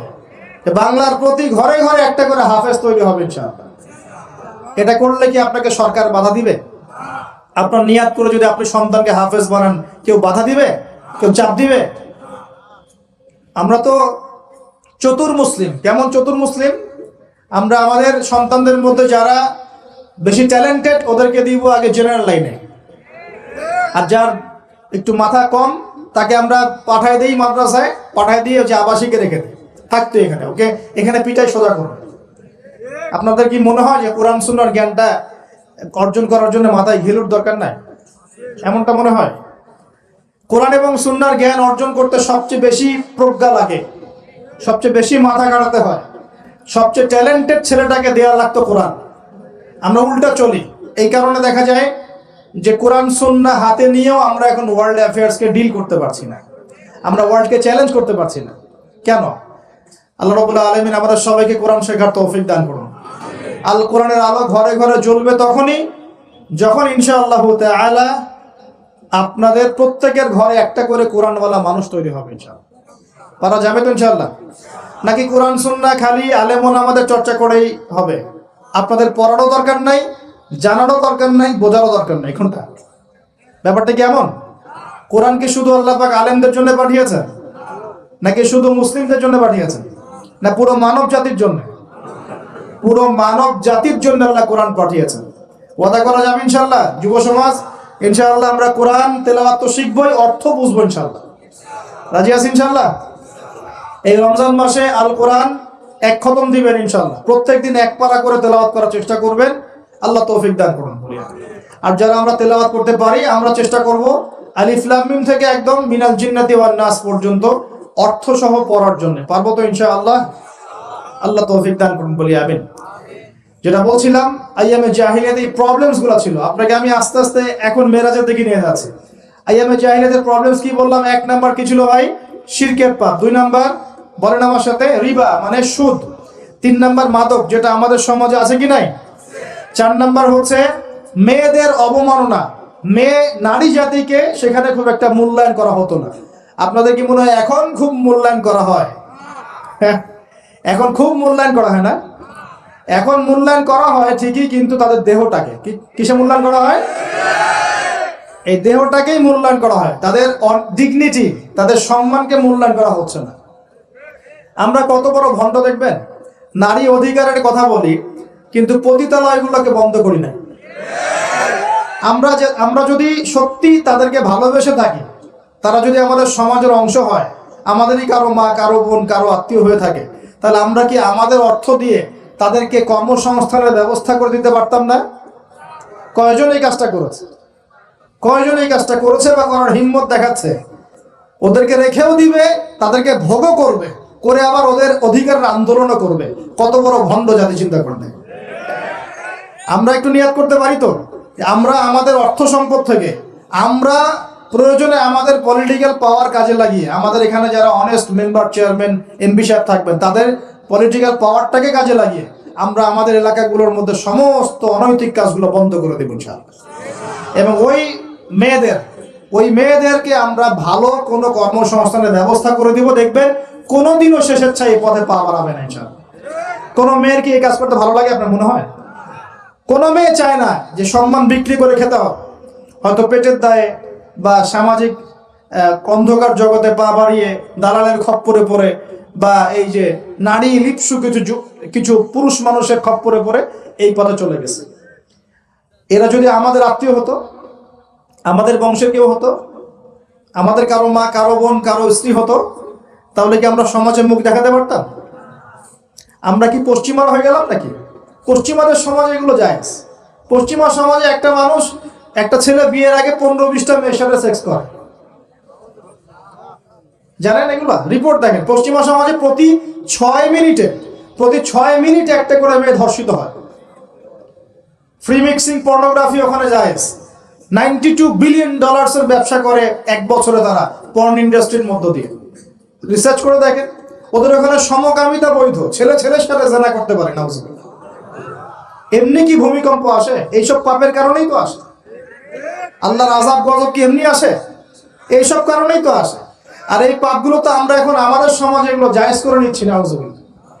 ওরা সারা বিশ্বে সুদকে ছড়িয়ে দিয়েছে, ওরা ছড়িয়ে দিয়েছে। সারা বিশ্বে পর্নোগ্রাফি কারা ছড়িয়ে দিয়েছে? ওরা ছড়িয়ে দিয়েছে। সারা বিশ্বে ফ্রি মিক্সিং কারা ছড়াচ্ছে? ওরা ছড়াচ্ছে। প্রত্যেকটা সেক্টরে ফাসাদ সৃষ্টি করেছে এরা। এই জন্য বলি আমি মাঝে মাঝে যে ইয়াজুজ আর মাজুজ আছে না, দুটা প্রজাতি, এদের খাসলত চরিত্র এদের মধ্যে পাওয়া যায়। ইয়াজুজ আর মাজুজ সারা বিশ্বে ফাসাদ সৃষ্টি করবে। সূরা কাহফ পড়ে দেখেন, ইন্না ইয়াজুজ ওয়া মাজুজ মুফসিদুনা ফিল আরদ। ইয়াজুজ আর মাজুজ সারা পৃথিবীতে ফাসাদ, ফিতনা ছড়াই দিবে। এরা কি সারা পৃথিবীতে ফিতনা ছড়ায় দেয় নাই? আমি কিন্তু বলছি না যে এরাই ইয়াজুজ মাজুজ, আমি কিন্তু এই কথা বলি। বলছি ইয়াজুজ মাজুজের চরিত্র এদের মধ্যে পাওয়া যায়। বিশ্বের প্রত্যেকটা জায়গায় ফাসাদ সৃষ্টি করে দিয়েছে। কখন কোন দেশকে কোন দেশের সাথে লাগাই দেওয়া যাবে, কার মধ্যে ফিকশন লাগে অস্ত্র বিক্রি করা যাবে, হ্যাঁ, কোথায় কোন খনি আছে দখল করা যাবে, কোথায় কোন মুসলিম আছে ওদেরকে বোম্বিং করা যাবে, কোথায় কারাগারে নিয়ে মুসলিমদেরকে টর্চার করা যাবে, শান্তিপূর্ণ মুসলিম কান্ট্রির মধ্যে কেমন করে জঙ্গি ইস্যু তৈরি করা যায়, সারাদিন এই ফিকির করে বেড়ায় মাথার মধ্যে। এখন সবকিছু বাদ দিয়ে এখন শিক্ষাক্ষেত্রে মাথা ঢুকানোর চেষ্টা করছে। তো এখন দেখেন, আমরা কি পশ্চিমাদের দাসত্ব করব? আমাদের সামনে কোরআন সুন্নাহ নাই। আমরা যদি আমাদের মেধা, আমাদের ঐক্য, আমাদের সম্পদকে কাজে লাগাতে পারি, ওরা আমাদের দাসত্ব করবে ইনশাআল্লাহ।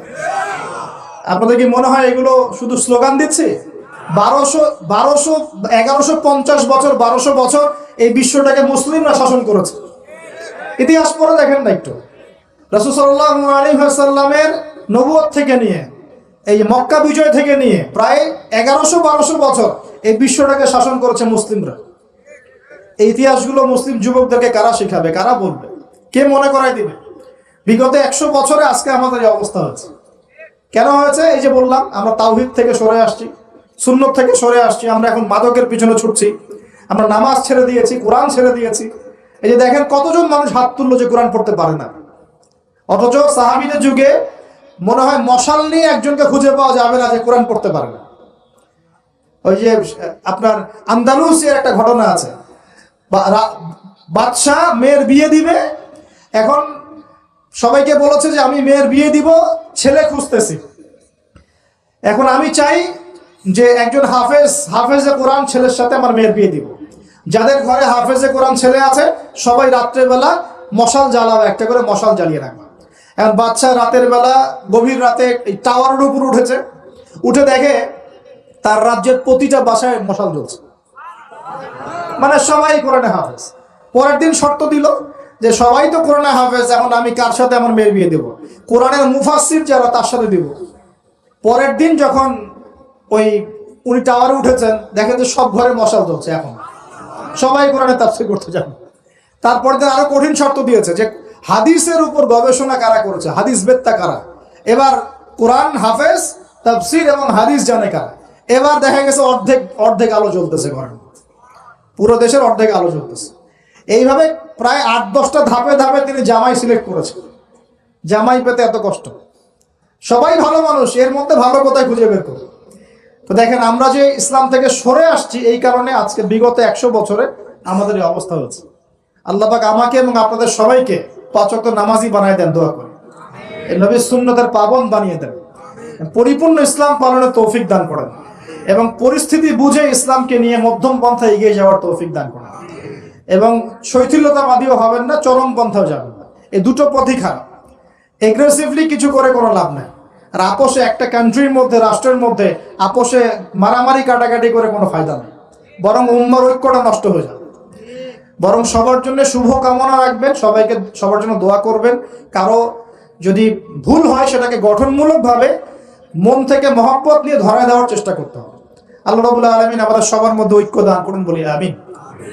এইরকম সমস্যায় জর্জরিত সমাজে 4টা, আরেকটা প্রবলেম ছিল গোত্রীয় হানাহানি। 5টা প্রবলেম হচ্ছে: 1 শিরক, 2 নাম্বার মাদক, 3 নাম্বার সুদ, 4 নাম্বার মেয়েদের অবমাননা, আর 5 নাম্বার হচ্ছে আপনার গোত্রীয় হানাহানি, মানে মারামারি কাটাকাটি করতো তারা। এই প্রবলেমস গুলো কি এখনকার যুগে নাই? এখনকার বিশ্বে নাই?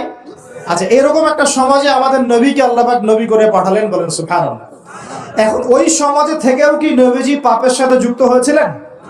তিনি এইরকম পাপে নিমজ্জিত সমাজে থেকেও কোনো পাপের সাথে যুক্ত হন নাই।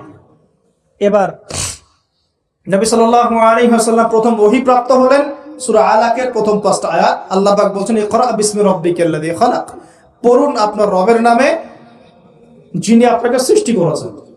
নবীজি ওহী প্রাপ্ত হয়ে বাসায় ফিরে আসলেন। বাসায় এসে খাদিজা রাদিয়াল্লাহু আনহাকে বললেন, এই ঘটনা ঘটেছে, গুহার মধ্যে ফেরেশতা একজন এসেছিলেন, আমাকে জোরে চিপে ধরেছেন, ছেড়ে দিয়েছেন, ছেড়ে বলেছেন ইকরা, আপনি পড়ুন। আমি বলেছি মা আনা বিকারি, আমি তো পড়তে জানি না।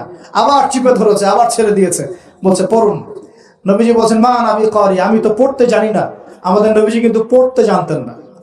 আবারও বলছেন ইকরা, পড়ুন। নবীজি বলছেন মা আনা বিকারি, আমি তো পড়তে জানি না। চতুর্থবার তিনি বলছেন ইকরা বিসমি রাব্বিকাল্লাযী খালাক, খালাকাল ইনসানা মিন আলাক, ইকরা ওয়া রাব্বুকাল আকরাম আল্লাযী আল্লামা বিল কলম আল্লামাল ইনসানা মা লাম ইয়ালাম। এবার খাদিজা রাদিয়াল্লাহু আনহা তিনি মুসলিম হয়েছেন, তার চাচাতো ভাই ওয়ারাকা বিন নাফেলের কাছে নিয়ে গেছেন। তিনি বলেছেন যে হ্যাঁ, তোমার কাছে যে এসেছিল তার নাম নামুস, মানে জিবরাইল আলাইহিস সালাম, তুমি নবুয়ত পেয়েছো, এখন তোমার এলাকার মানুষ তোমাকে বের করে দিবে। নবীজি বলছেন আমার এলাকার মানুষ আমাকে বের করে দিবে? আওয়া মুখরিজিয়াহুম, তারা কি আমাকে বের করে দিবে? তখন নবীজিকে বলা হচ্ছে হ্যাঁ, এর আগে যার কাছেই এই ওহী এসেছে তাকেই তার কম বের করে দিয়েছে। নবীজি দাওয়াতি কাজ করতে থাকলেন। প্রথম 3 বছর গোপন দাওয়াত। কয় বছর? প্রথম 3 বছর গোপনে দাওয়াত। এই 3 বছরে তৈরি হয়েছে আবু বকর সিদ্দিক, আপনার উসমান বিন আফফান, আব্দুর রহমান বিন আউফ, তালহা বিন ওবায়দুল্লাহ, জুবাইর বিন আওয়াম, হ্যাঁ, এই যে যায়েদ ইবনে হারেসা, বেলাল আল হাবাশি, এরকম সাহাবী, আব্দুল্লাহ বিন মাসউদ, জাফর ইবনে আবি তালেব, আলী ইবনে আবি তালেব, এমন প্রায় 40 থেকে 80 জন সাহাবী ইসলাম কবুল করেছেন, বলেন আলহামদুলিল্লাহ। এরপর 4র্থ বছর থেকে প্রকাশ্যে দাওয়াত দেওয়া শুরু হলো। যখনই প্রকাশ্যে দাওয়াত দেওয়া শুরু হলো, তখনই নবী সাল্লাল্লাহু আলাইহি ওয়াসাল্লামের প্রতি জুলুম, নির্যাতন চাপিয়ে দেওয়া হলো। শারীরিক নির্যাতন, মানসিক নির্যাতন, অর্থনৈতিকভাবে বয়কট করা, হ্যাঁ, তারপরে কখনো কখনো এই যে মাথার উপরে উটের নাড়ি ভুঁড়ি চাপিয়ে দেওয়া হয়েছে, কখনো তাকে আঘাত করা হয়েছে, কখনো কি করা হয়েছে, সামাজিক্যালি মানে সোশ্যালি বয়কট করা হয়েছে, কখনো তাকে গালিগালাজ করা হয়েছে। আমি দেখেছি তাকে ইন টোটাল প্রায় 15 থেকে 16টা গালি খেতে হয়েছে। আমাদের নবীজিকে, যার সামনেও কোনো গোনা নাই, পিছনেও কোনো গোনা নাই, এই ব্যক্তিকে জীবনে প্রায় 15 থেকে 16টা গালি খেতে হয়েছে। মানুষ তাকে বলেছে কাযযাব, মিথ্যাবাদী, মহামিথ্যাবাদী, সাহের, জাদুকর, ফারিকুল জামাআ, ঐক্য বিনষ্টকারী, হ্যাঁ, মজনুন, পাগল, জিনগ্রস্ত ইত্যাদি মানুষ তাকে এসব কথা বলেছে। আমাদের নবীজিকে মানুষ এই কথা বলেছে। এখন আমাদের সমাজে একটা প্রচলন ঘটেছে, সে খারাপ না হলে কি মানুষ এমনি এমনি খারাপ বলে? এরকম আছে না? খারাপ না হলে কি এমনি জুলুম আসে? এরকম বিশ্বাস আমাদের মধ্যে আছে। আমাদের নবীজিকে হকের উপর থাকার পরেও জীবনে প্রায় 15 থেকে 16টা গালি খেতে হয়েছে। তারপরে আমি স্টাডি করে দেখেছি, তাকে জীবনে প্রায় 14 থেকে 15 বার মানুষ হত্যা করার চেষ্টা করেছে। কতবার? 14 থেকে 15 বার। এমনকি মক্কা বিজয়ের দিন যখন তিনি কাবা ঘর তাওয়াফ করছিলেন, ওই সময় একজন ব্যক্তি ভিতরে ছুরি নিয়ে এসে তাকে মারার চেষ্টা করেছে। কি বলবেন? এখন নবী সাল্লাল্লাহু আলাইহি ওয়াসাল্লামের চেয়ে ভদ্র কোনো মানুষ আছে? নম্র হিতাকাঙ্ক্ষী কোনো মানুষ আছে? উত্তম চরিত্রের কেউ আছে?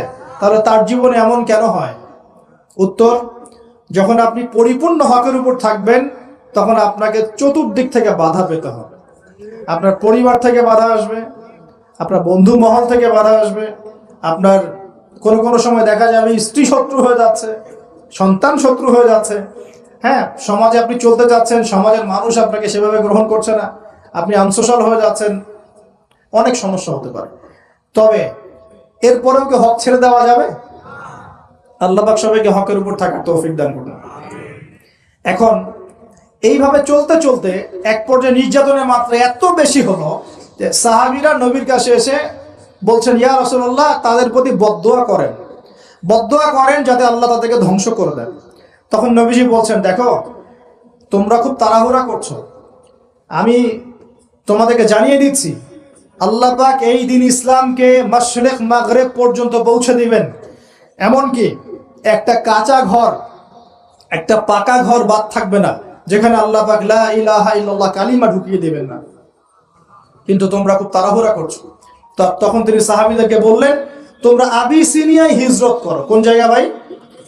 আবিসিনিয়া কোন দিকে? এখন এই যে ইথিওপিয়া নাম শুনে, ইথিওপিয়া, ইরিত্রিয়া নাম শুনেছেন? এই জায়গার ছিল আগে আবিসিনিয়া। সেখানে একজন বাদশা ছিলেন, তার নাম বাদশা নাজাশি। কি নাম? বাদশা নাজাশি। এবং তিনি কিন্তু খ্রিস্টান ছিলেন।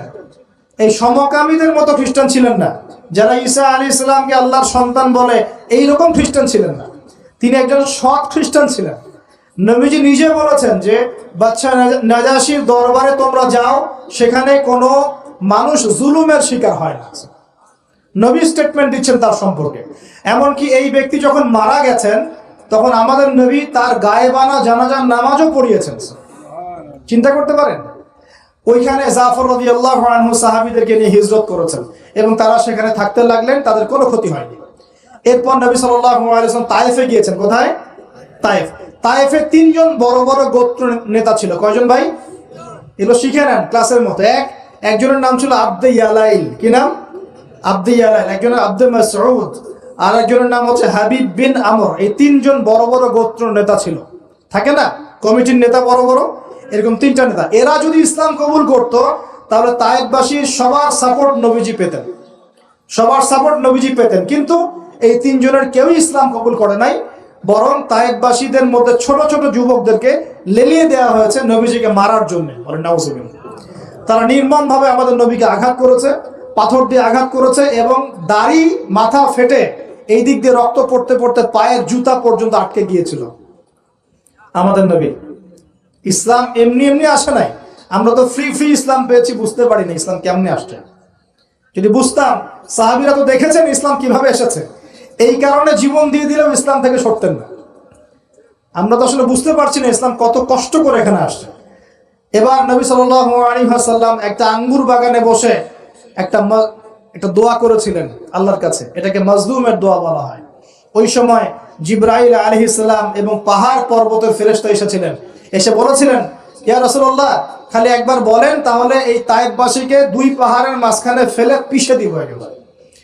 নবীজি বলছেন, বাল আরজু, বরং আমি আশা করি, বরং আমি এটা আশা করি, আইয়ুখরিজাল্লাহু মিন আসলাবিহিম কওমান, আল্লাহ পাক তাদের ঔরস থেকে এমন সম্প্রদায় নিয়ে আসুক, আল্লাযীনা ইয়াবুদুনাল্লাহ, যারা আল্লাহর ইবাদত করবে, ওয়ালা ইউশরিকুনা বিহি শাইআ, এবং তারা আল্লাহর সাথে কাউকে শরীক করবে না। আমাদের নবী বদদোয়া না করে উল্টা দোয়া করলেন। সুবহানাল্লাহ। এই তায়েফে এখন আপনারা গিয়ে ঘুরে আসছেন না? অনেকে গেছেন হজ করতে, উমরা করতে, ঘুরে আসছেন। ওই তায়েফ ছিল এই জায়গা। এই তায়েফবাসী প্রথমে ইসলাম কবুল করে নাই। এরপরে নবী সাল্লাল্লাহু আলাইহি ওয়াসাল্লাম কোন রকমে মক্কা এসেছেন। আসার পরে তার যে দুইজন আশ্রয়স্থল, কয়জন ভাই? একজন হচ্ছে চাচা আবু তলেব, নাম মনে আছে? সবাই নবীজির এগেইনস্টে চলে, আবু তলেব তাকে প্রোটেক্ট করেন। মনে করেন যে আমাদের এলাকায় একজন এমপি সাহেব আছেন বা মেম্বার বা চেয়ারম্যান সাহেব আছেন, যিনি সবাই ইসলামের বিরোধী হলেও তিনি ইসলামের পক্ষের মানুষ। তখন ইসলামপন্থীরা সুবিধা পাবে না? একটু হলেও সুবিধা পাবে কিনা? একটু সাপোর্ট পাবে কিনা? চাচা আবু তলেব ছিলেন এমন মানুষ। সমাজের সবাই রাসূল সাল্লাল্লাহু আলাইহি ওয়াসাল্লামকে ভালো মন্দ বলছে। আবু জেহেল, আবু লাহাব, উতবা, সাহেবা, এরা সবাই ভালো মন্দ বলছে, খারাপ বলছে এবং তার বিরুদ্ধে চক্রান্ত করছে, কিন্তু আবু তলেব তাকে সাহায্য করছে। এই আবু তলেব ইন্তেকাল করলেন, ইন্না লিল্লাহি ওয়া ইন্না ইলাইহি রাজিউন। ঠিক আবু তলেব ইন্তেকাল করার 3 দিন বা 7 দিনের মধ্যেই নবী সাল্লাল্লাহু আলাইহি ওয়াসাল্লাম প্রিয়তম স্ত্রী, ওই যে খাদিজা রাদিয়াল্লাহু আনহা, যিনি তার ভালোবাসা, যার প্রেম, যার মমতা, যার স্নেহ, সম্পদ সব দিয়ে নবী সাল্লাল্লাহু আলাইহি ওয়াসাল্লামকে সাপোর্ট দিয়েছেন, উনিও ইন্তেকাল করলেন, ইন্না লিল্লাহি ওয়া ইন্না ইলাইহি রাজিউন। মাত্র 3 দিন বা 7 দিনের ব্যবধানে। চিন্তা করেন তো সিচুয়েশনটা কেমন হতে পারে, কেমন লাগতে পারে তখন? একে তো সামাজিক চাপ, অর্থনৈতিক চাপ, এই কাফের মুশরিকদের চাপ, তার মধ্যে মক্কায় কোন রকম আসলাম, তায়েফ থেকে কেবল আসা হয়েছে। আসার পরেই এই ঘটনাগুলো ঘটে গেল। প্রিয়তম স্ত্রীও চলে গেলেন, আবু তলেবও চলে গেল। আমাদের মতো কোনো যুবক হলে তো আত্মহত্যা করে ফেলত। এই যুব সমাজ 80 না পাইলে ম্যাথে আত্মহত্যা করে। তোমরা শিখো নবী সাল্লাল্লাহু আলাইহি ওয়াসাল্লামের মানসিক ক্ষমতা কত বেশি ছিল, তার মানসিক স্ট্রেংথ কত কত কত ডেপথ ছিল, তার মাথার মধ্যে মানসিক ক্ষমতা কত বেশি ছিল। তিনি চ্যালেঞ্জ ফেস করতে পারতেন। শক্ত মানুষ ছিলেন, হাতটা ছিল নরম তুলতুলা। নবীজির হাত ছিল নরম তুলতুলা, একদম নরম। সাহাবীরা বলেছেন মুসাফা করলে মনে হতো একদম রেশমের মতো তুলতুলা নরম হাত।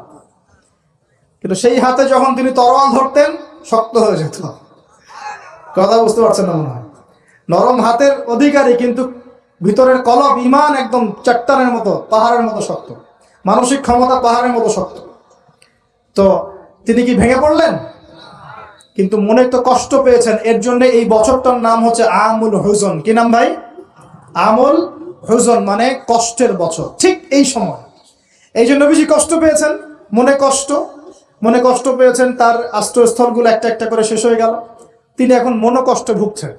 ঠিক এই সময় আল্লাহ রাব্বুল আলামিন কি করলেন এখন শুনুন। এখান থেকে আমরা আস্তে আস্তে আলোচনা শেষের দিকে যাব, খুব মনোযোগ দিবেন। নবী সাল্লাল্লাহু আলাইহি ওয়াসাল্লাম এশার নামাজ পড়েছেন। কিসের নামাজ? এশার নামাজ পড়ে কাবা ঘরের পাশে হাতিম আছে, কাবার হাতিম, হাতিমের উপর তিনি শুয়ে আছেন ডান কাত হয়ে। ডান কাতে শোয়া সুন্নাত। ডান কাতে শুয়ে আছেন, তন্দ্রা ভাব, পরিপূর্ণ ঘুম আসে নাই। নবীদের কিন্তু ঘুম নাই। নবীদের ঘুমটাও কিন্তু, নবীদের ঘুমের মধ্যে যা আসে আল্লাহর পক্ষ থেকে সেটা ওহী। নবীদের দেহ ঘুমায়, অন্তর কিন্তু ঘুমায় না, মনে রাখবেন। নবীদের কি ঘুমায় না? কলব, অন্তর কিন্তু ঘুমায় না, মনে রাখবেন। এবার তিনি শুয়ে আছেন, হঠাৎ দুইজন ফেরেশতা আসলেন। কয়জন ভাই? একজন জিবরাইল আলাইহিস সালাম, একজন মিকাইল আলাইহিস সালাম। এসে নবী সাল্লাল্লাহু আলাইহি ওয়াসাল্লামকে আস্তে করে জাগিয়ে দিলেন। জাগিয়ে নবী সাল্লাল্লাহু আলাইহি ওয়াসাল্লামকে হাত ধরে নিয়ে যাচ্ছেন। কোথায়? পাশে, জমজম কূপের পাশে। পাশে জমজম কূপ আছে, দেখেছিলেন না? যারা হজ উমরা করে আসছেন হয়তো দেখতে পারবেন। এই জামজাম আগের মতো তো আর নাই, একটা আইডিয়া পাবেন আর কি। জামজাম কূপের পাশে নিয়ে গিয়ে নবী সাল্লাল্লাহু আলাইহি ওয়াসাল্লামকে আবার আস্তে করে শুইয়ে দেওয়া হয়। এই যে পুরো ঘটনাগুলো ঘটে যাচ্ছে না, এগুলো কিন্তু মুহূর্তে ঘটে যাচ্ছে। মানে এই পুরো বিশাল ঘটনা ঘটে যাওয়ার পর দেখা যাবে ওই অজুর পানি কেবল গড়িয়ে গড়িয়ে যাচ্ছে, এখনো শেষ হয় না। মানে সময়কে নিয়ন্ত্রণ করে পৃথিবীর সময়ের ফ্রেম আর আল্লাহ পাকের টাইম ফ্রেম এক নয়। আল্লাহ পাকের টাইম ফ্রেম টোটালি ডিফারেন্ট, আমাদের টাইম ফ্রেম আলাদা, মনে থাকবে। এখানে কিন্তু অনেক নাস্তিক অনেক প্রশ্ন করতে পারে। এবার শুইয়ে দেওয়ার পর নবী সাল্লাল্লাহু আলাইহি ওয়াসাল্লামের বুকটাকে একদম এই গলার নিচ থেকে নিয়ে যেখানে লোম উঠে নাভি, এই নাভি পর্যন্ত চিরে দেওয়া হয়েছে জীবিত অবস্থাতেই, জীবিত অবস্থাতেই। এবার তার হার্ট, কলিজাটাকে বের করা হয়েছে। এই প্রথম ওপেন হার্ট সার্জারি নাম শুনেছেন কিনা? যে ওপেন হার্ট সার্জারি হচ্ছে। এবার এই কলিজাটাকে প্রথমে জমজমের পানি দিয়ে ধোয়া হয়েছে। কিসের পানি? জমজমের পানির মধ্যে শেফা আছে। যাদের অসুস্থতা আছে জমজমের পানিতে সূরা ফাতিহা ফু দিয়ে খাবেন, ইনশাআল্লাহ শেফা হয়ে যাবে, ইনশাআল্লাহ শেফা হবে। জমজমের পানিতে ধোয়ার পরে এর এই কলবটাকে, কলিজাটাকে ঈমান এবং হিকমতে পূর্ণ একটা পেয়ালা দিয়ে ধুয়ে দেওয়া হয়েছে। একটা পেয়ালার মধ্যে ঈমান নিয়ে আসা হয়েছিল এবং হিকমা, প্রজ্ঞা নিয়ে আসা হয়েছে। এটা রাখার পরে ঈমান প্রজ্ঞা দিয়ে ঢেলে এই পুরো জায়গাটা বন্ধ করে দেওয়া হয়েছে। কি রূপ কথা মনে হচ্ছে? আমরা যে নিঃশ্বাস নিচ্ছি এটাই কি আল্লাহর অলৌকিকত্ব না? এই যে হার্ট আমাদের পাম্প করতেছে, যখন আমরা ছোট বাচ্চা ছিলাম ওই সময় থেকে নিয়ে এখন পর্যন্ত পাম্প করছে, পাম্প করছে। 1 সেকেন্ডের জন্য কি থেমে গিয়েছিল? এটাই তো অলৌকিকত্ব। যে আল্লাহ আমাদেরকে বাঁচায় রাখতে পারেন, সে আল্লাহর পক্ষে এগুলো করা কি অসম্ভব কিছু? আচ্ছা, এবার নবী সাল্লাল্লাহু আলাইহি ওয়াসাল্লামকে একটা বাহনের মধ্যে উঠানো হচ্ছে। বাহনটার নাম বোরাক। কি নাম? বোরাক। এবার বাহনটা হচ্ছে গাধার চেয়ে একটু বড়, খচ্চরের চেয়ে একটু ছোট এবং একটু লম্বা দেহের, সাদা রঙের। কি রঙের?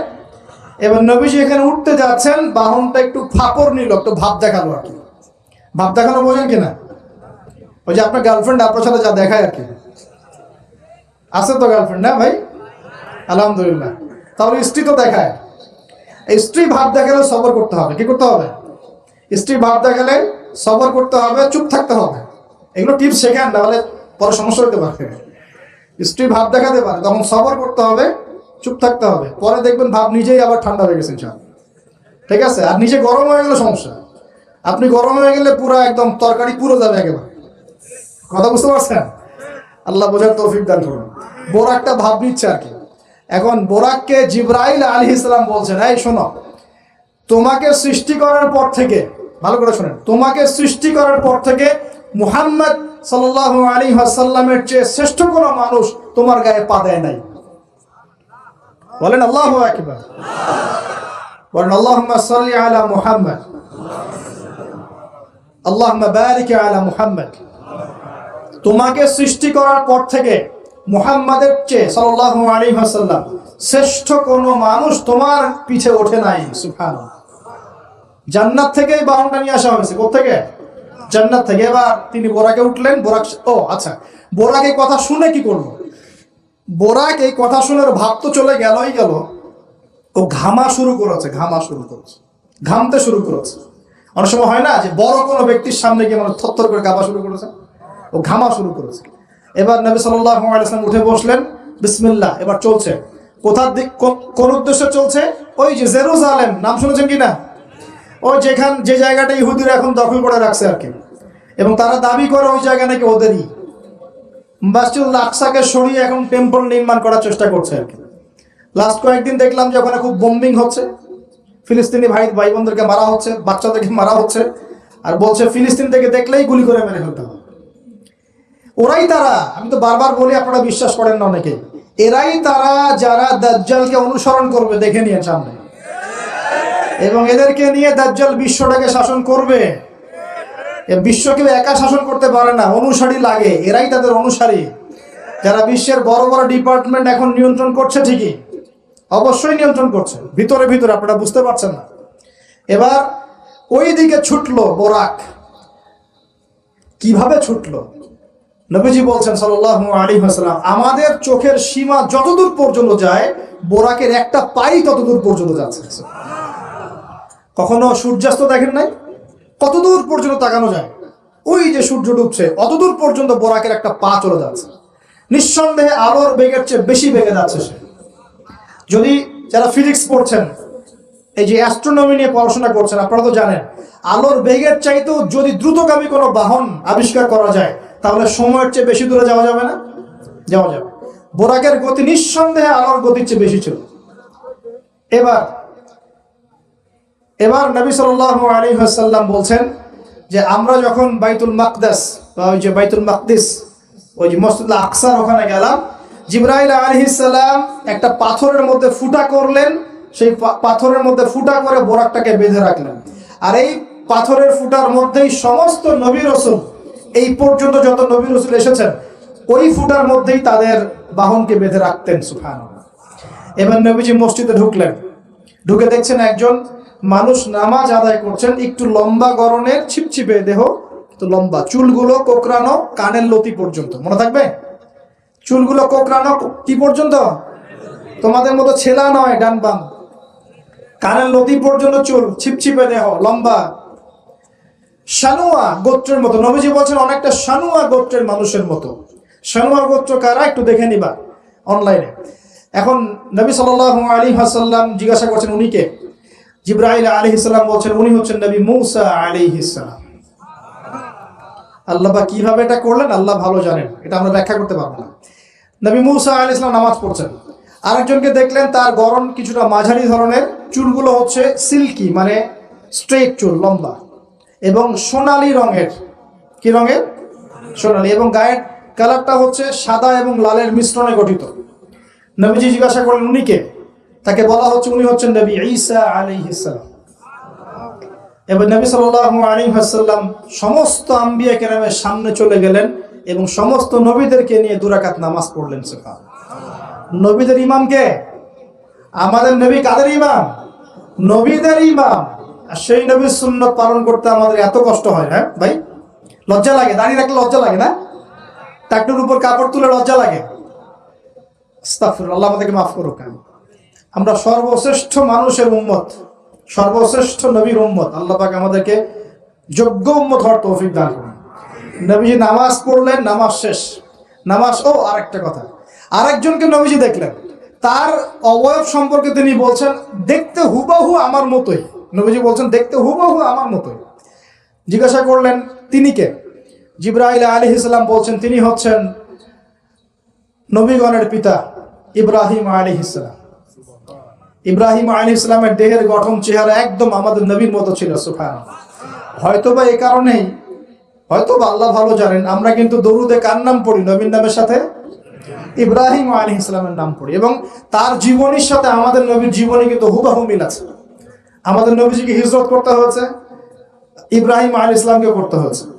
ইব্রাহিম আলাইহিস সালামকে আগুনের পরীক্ষা দেওয়া লাগছে, আমাদের নবীকে বদরে উহুদে পরীক্ষা দেওয়া লাগছে, লাগে নাই? আমাদের নবীকে পাশে ছিলেন স্ত্রী খাদিজা রাদিয়াল্লাহু আনহা, ইব্রাহিম আলাইহিস সালামের পাশে ছিলেন স্ত্রী সারা এবং হাজরা আলাইহিম আসসালাম। মানে টোটালি মিল পাবেন আপনি দেখবেন টোটালি মিল আছে। ওইদিকে যাচ্ছি না আমি। এবার নামাজ শেষে নবী সাল্লাল্লাহু আলাইহি ওয়াসাল্লাম আবার বোরাকে উঠলেন। এবার বোরাক উপরে ওঠা শুরু করলো। এই পর্যন্ত যেটা এসেছে এটা হচ্ছে মক্কা থেকে জেরুজালেম পর্যন্ত। এটাকে বলা হয় ইসরা। এটাকে কি বলা হয়? ইসরা, মানে নাইট জার্নি, মানে রাত্রেবেলা নৈশ ভ্রমণ। আর এবার যাচ্ছে এই বাইতুল মাকদাস থেকে উপরের দিকে, এটাকে বলা হয় মেরাজ, মানে ঊর্ধ্বে আরোহণ, ঊর্ধ্বগমন। ঠিক আছে? এবার প্রথম আকাশে যখন পৌঁছালেন, প্রথম আকাশের দরজা আছে, কি আছে? আর প্রথম আকাশ মানে আমরা যে তারা দেখি এগুলো কিন্তু প্রথম আকাশে, ঠিক আছে? প্রথম আকাশ মানে প্রথম মহাকাশ। শুধু এটা নয় যে ওই যে ওজোনোস্ফিয়ার আয়নোস্ফিয়ার যেটা ভাগ করেছি এগুলো নয়, আমরা যা দেখি এগুলো সব হচ্ছে প্রথম মহাকাশের অংশ।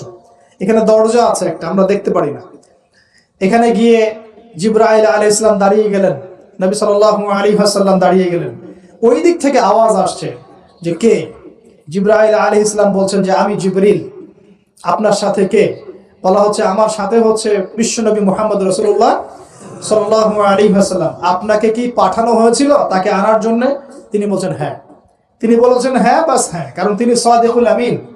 এবার দরজা খুলে দেওয়া হলো, তিনি ভিতরে ঢুকলেন, দেখলেন সেখানে একজন ব্যক্তি যিনি মাশাআল্লাহ ডান দিকে তাকাচ্ছেন, ডান দিকে অনেক আদম সন্তানের আকৃতি আছে, ডান দিকে তাকাচ্ছেন হাসছেন, বাম দিকে তাকাচ্ছেন, বাম দিকে অনেক আদম সন্তানের আকৃতি আছে, বাম দিকে তাকিয়ে কাঁদছেন। নবী সাল্লাল্লাহু আলাইহি ওয়াসাল্লাম বলেন উনি কে? তখন তাকে বলা হলো ইনি হচ্ছেন আপনাদের পিতা, মানে আদম সন্তানদের পিতা আদম আলাইহিস সালাম।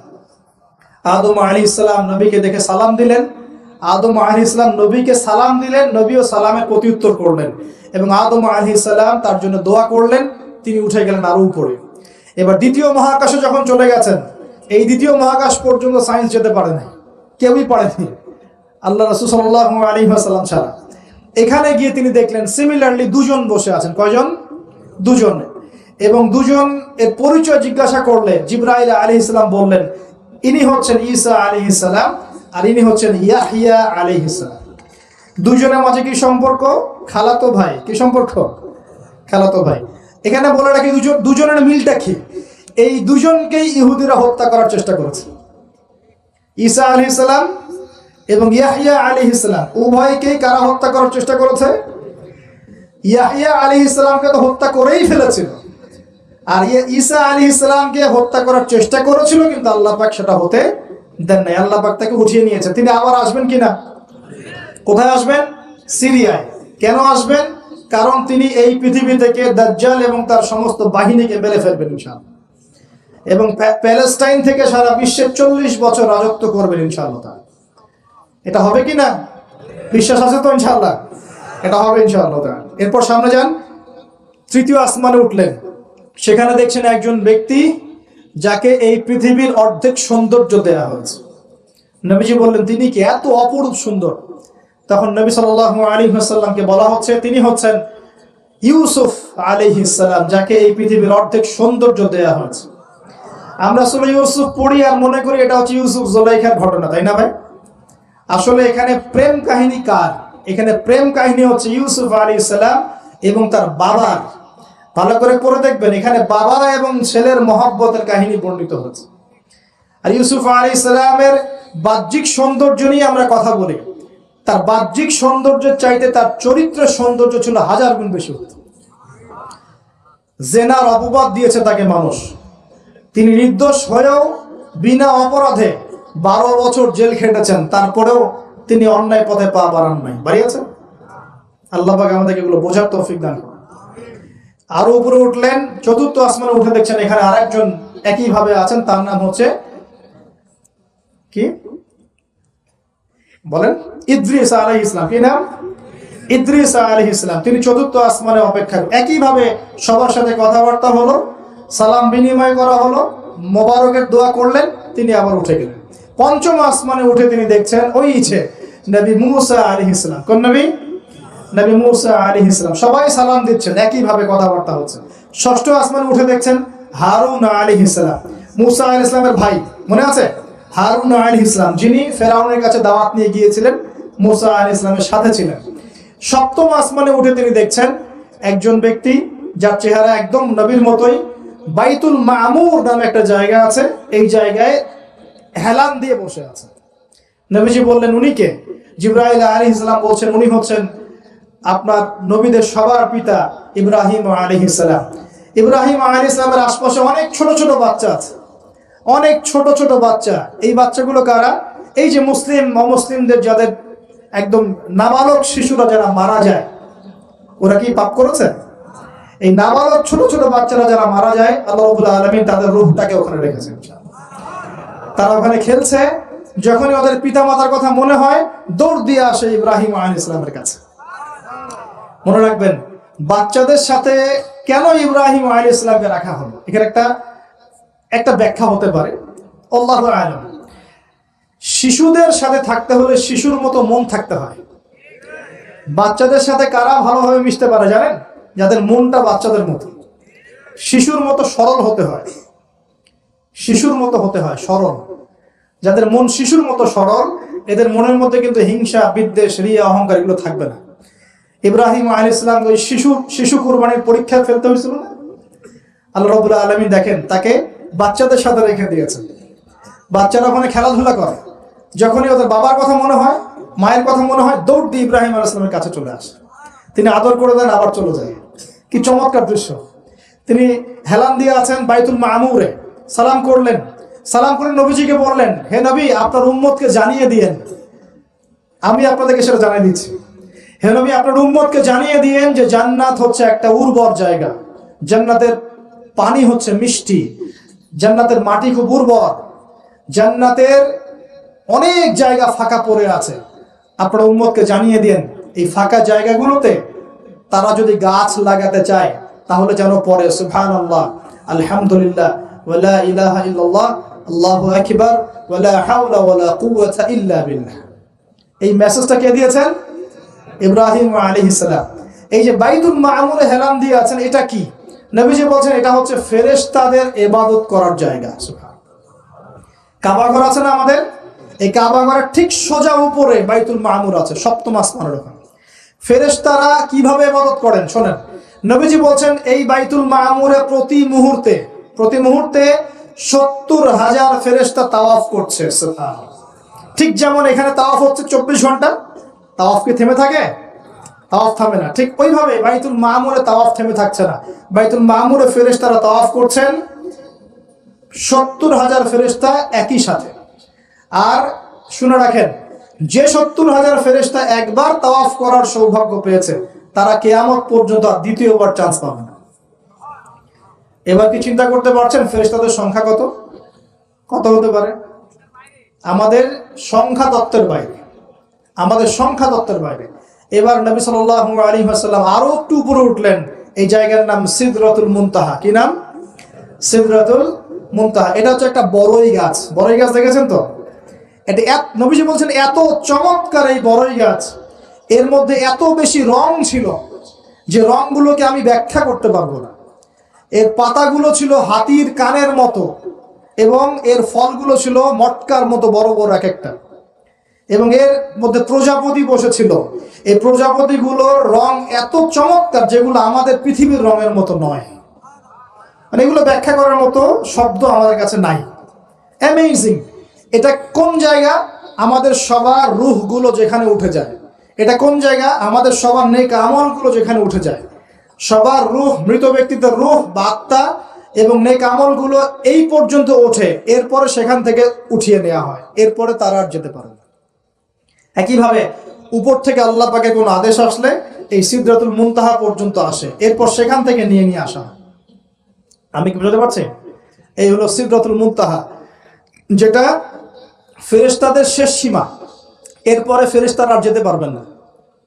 আল্লাহ পাকের নিকটবর্তী ফেরেশতারা ছাড়া নর্মাল যারা, তারা ওখানে যেতে পারবে। নর্মাল মানে বলছি যারা এমনি অন্যান্য দায়িত্বে আছেন তারা সেখানে যেতে পারবেন না। এই পর্যন্ত লাস্ট ওই যে লাইন থাকে না, ডেড লাইন, এটা ডেড লাইন, এরপর যেতে পারবে। এবার আমাদের নবীকে এখানে বাহন চেঞ্জ করে দেওয়া হলো, অন্য একটা বাহন আরো দ্রুতগামী তাকে দেয়া হলো। এই বাহনে করে নবীজি একদম আলো পর্দা ভেদ করে উপরে উঠছেন। সুবহানাল্লাহ।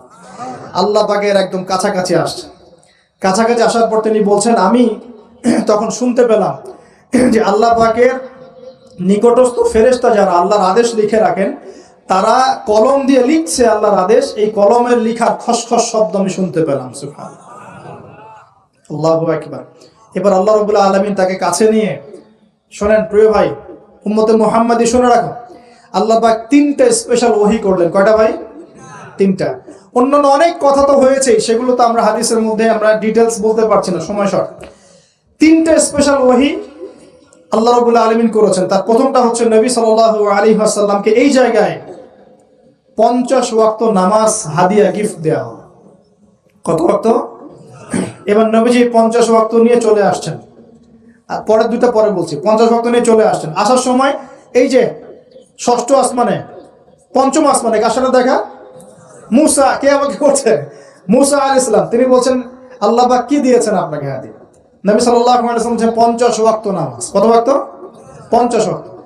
নবী এবার মুসা আলাইহিস সালাম বলছেন আমার উম্মতকে 2 ওয়াক্ত নামাজ দেওয়া হয়েছে, সেটাই আমার উম্মত আদায় করতে পারে নাই। 50 ওয়াক্ত নামাজ আপনার উম্মত পারবে না, আপনি কমাই নিয়ে আসেন যান।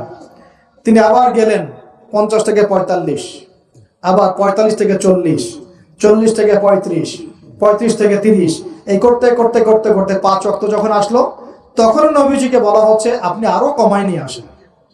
নবীজি বলছেন আমার যেতে লজ্জা লাগছে, আল্লাহ পাক আমাকে এত বেশি কমিয়ে দিলেন, আরো কমাতে চাইতে আমার লজ্জা লাগছে। দেখেন মুসা আলাইহিস সালাম বলেছিলেন আমার উম্মতকে 2 ওয়াক্ত নামাজ দেওয়া হয়েছিল, আদায় করতে পারে নাই। উম্মতে মুহাম্মাদের মধ্যে এমন মানুষ নাই 2 ওয়াক্ত 1 ওয়াক্ত নামাজও পড়তে পারে না। নবীদের এটা হিকমা, দূরদর্শিতা। এবার নবী সাল্লাল্লাহু আলাইহি ওয়াসাল্লাম আল্লাহর কাছে গিয়ে আরজি পেশ করছেন। আল্লাহ রাব্বুল আলামিন বলছেন 5 ওয়াক্ত নামাজ আমি দিলাম, কিন্তু 5 ওয়াক্ত যদি তোমার উম্মত আদায় করে 50 ওয়াক্তের নেকি দেওয়া হবে ইনশাআল্লাহ। আরেকটা বেনিফিট তোমার উম্মতের যে কোনো ব্যক্তি যে আমলই করুক না কেন 10 গুণ বাড়ায় নেকি দেওয়া হবে ইনশাআল্লাহ। কিন্তু তোমার উম্মতের কোনো ব্যক্তি যদি গোনা করে তাহলে গোনাকে 10 গুণ বাড়ায় দিব না ইনশাআল্লাহ। গোনা একটাই থাকবে, গোনা কি হবে? একটাই থাকবে। আর নেকির কাজ করলে 10 গুণ বাড়ায় দেওয়া হবে। 1 টাকা দান করছেন 10 টাকার নেকি হবে, 1 টাকার নামাজ পড়ছেন 10 টাকাতে নেকি হবে, একটা সেজদা করছেন 10টা সেজদার নেকি হবে ইনশাআল্লাহ। কথা বুঝতে পারছেন? এটা হলো একটা গিফট বা হাদিয়া। সেকেন্ড গিফটটা হচ্ছে আল্লাহ রাব্বুল আলামিন নবী সাল্লাল্লাহু আলাইহি ওয়াসাল্লামকে সূরা বাকারার শেষের 2টা বা 3টা আয়াত ওহী করলেন। কয়টা ভাই? শেষের 2টা বা 3টা। লিল্লাহি মা ফিস সামাওয়াতি এখান থেকে ফানসুরনা আলাল কওমিল কাফিরিন পর্যন্ত। এই আয়াতগুলোর ফজিলত সম্পর্কে এসেছে যে রাতের বেলা কেউ যদি এই আয়াতগুলো পড়ে ঘুমায়, সূরা বাকারার শেষের 2টা বা 3টা পড়ে ঘুমায়, সারা রাত তাহাজ্জুদের নেকি পাবে ইনশাআল্লাহ। এবং দৃশ্য অদৃশ্যের কোনো ক্ষতি, তার কোনো অনিষ্ট সাধন করতে পারবে না ইনশাআল্লাহ। এই যে সমস্যা হয় ঘুমের মধ্যে, জিনের সমস্যা, জাদুর সমস্যা, বদনজর ইত্যাদি, কোনো রকম প্রবলেম তাকে ফেস করতে হবে না ইনশাআল্লাহ। সূরা বাকারার শেষে কয় আয়াত? কমপক্ষে 2 আয়াত, যদি পারেন 3টা আয়াত পড়বেন। 2টা হাদিয়া হোক। 3 নম্বর হাদিয়াটা আরো বড়। 3 নম্বর হাদিয়া হচ্ছে নবী সাল্লাল্লাহু আলাইহি ওয়াসাল্লামকে আল্লাহ পাক বললেন তোমার উম্মতের, একটু গৌর করে শুনেন, তোমার উম্মতের যে কোনো ব্যক্তি যত পাপই করুক না কেন, যদি আমার সাথে শিরকের পাপ না করে, শিরকের পাপ ছাড়া আমার সাথে সাক্ষাৎ করে, আসমান জমিন সমান যদি পাপ করে, আমি আল্লাহ তার সামনে আসমান জমিন সমান ক্ষমা নিয়ে হাজির হব ইনশাআল্লাহ। এই উম্মতের যে কোনো ব্যক্তি খালি লা ইলাহা ইল্লাল্লাহ মুখ দিয়ে পড়েছে, ইসলামের সামনে আত্মসমর্পণ করেছে এবং শিরক মুক্ত আমল করেছে, বেদাত মুক্ত আমল করেছে, ঠিক আছে, তার যত বড় বড় পাপই থাকুক না কেন ইনশাআল্লাহ আল্লাহ পাক কোনো না কোনো ওসিলায় সেই পাপ মাফ করে দেবেন ইনশাআল্লাহ। এটা একদম লিখিত হয়ে গেছে। জান্নাতীদের 120 কাতার হবে, এই 120 কাতার মানুষের মধ্যে 80 কাতার হবে উম্মতে মুহাম্মাদের মধ্যে। আমরা কি শিরক মুক্ত আমল করতে পারবো না ভাই? সাহাবীরা অবাক হয়ে বলছেন যদি সে চুরি করে, যদি সে জেনা করে, নবীজি বলছেন যদি সে চুরিও করে, যদি সে জেনাও করে, তবুও তাওহীদ ঠিক থাকলে জান্নাতে চলে যাবে। এমনকি তাওহীদ ঠিক করে চুরি করা শুরু করব? তাওহীদ ঠিক করে কি জেনা করা শুরু করব? এখানে আল্লাহ পাকের তাওহীদের গুরুত্ব বোঝানো হয়েছে। আর যে ব্যক্তি প্রকৃত তাওহীদে থাকবে সে কি জেনা করতে পারবে? আল্লাহ পাক আমাদের সবাইকে 3টা হাদিয়া গ্রহণ করার তৌফিক দান করুন। আমার সাথে বলেন 50 ওয়াক্ত নামাজ মানে 5 ওয়াক্তই। 5 ওয়াক্ত মানেই 50 ওয়াক্ত। 1 ওয়াক্ত পড়ছি মানে 5 ওয়াক্ত পড়ছি। 1 ওয়াক্ত পড়ছি মানে 10 ওয়াক্ত পড়ছি। 1 ওয়াক্ত পড়ছি মানে 10 ওয়াক্ত পড়ছি। আমরা কিন্তু 50 ওয়াক্তের নেকিই পাচ্ছি ইনশাআল্লাহ। আমরা সবাই 5 ওয়াক্ত নামাজের হেফাজত করতে পারবো তো ইনশাআল্লাহ? আল্লাহ পাক তৌফিক এনায়েত করুন, আমিন। আমরা কি সূরা বাকারার শেষের আয়াতগুলো মুখস্থ করতে পারবো ইনশাআল্লাহ? প্রত্যেক রাতে আমল করবো তো ইনশাআল্লাহ? আর শিরক মুক্ত আমল করার চেষ্টা করবো ইনশাআল্লাহ। একটা বই পড়বেন কিতাবুত তাওহীদ, শিরক সম্পর্কে জানতে পারবেন ইনশাআল্লাহ। আল্লাহ পাক তৌফিক দান করুন। এবার নবীজি আসছেন, একটু শেষের দিকে মনোযোগ দেন, মনোযোগ হারান না, আর কিছু কথা বাকি আছে। নবীজি এবার আসছেন, আসার সময় তাকে জান্নাত জাহান্নাম দেখানো হয়েছে। কি দেখানো হয়েছে?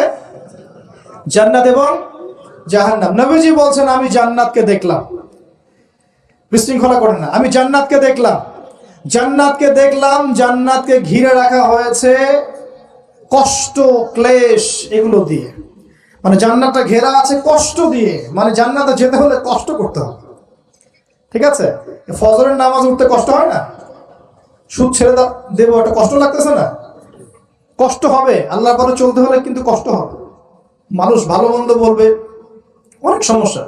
জান্নাতকে ঘেরা হয়েছে কষ্ট দিয়ে, আর জাহান্নামকে ঘেরা হয়েছে প্রবৃত্তির দাসত্ব দিয়ে। মন যাচাই তাই করার নাম প্রবৃত্তি। মন চাচ্ছে মদ খাইলেন, মন চাচ্ছে জেনা করলেন, মন চাচ্ছে সুদ খাইলেন, আর মন যাচাই তা দিয়ে জাহান্নামকে ঘেরা হয়েছে।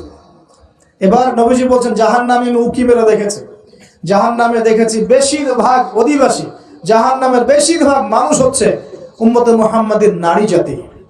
বলেন নাউজুবিল্লাহ। এই নারী জাতি মানে আমার বোন, আপনার মা, আপনার স্ত্রী, আমার বোন, আমার মা, আমার স্ত্রী, আমাদেরই তো। নারী কি আমাদের বাইরে? কেন তারা জাহান্নামে যাবে? নবীজি বলছেন কয়েকটা কারণ। এক, তারা বেশি বেশি লানত এবং অভিশাপ করে। এক।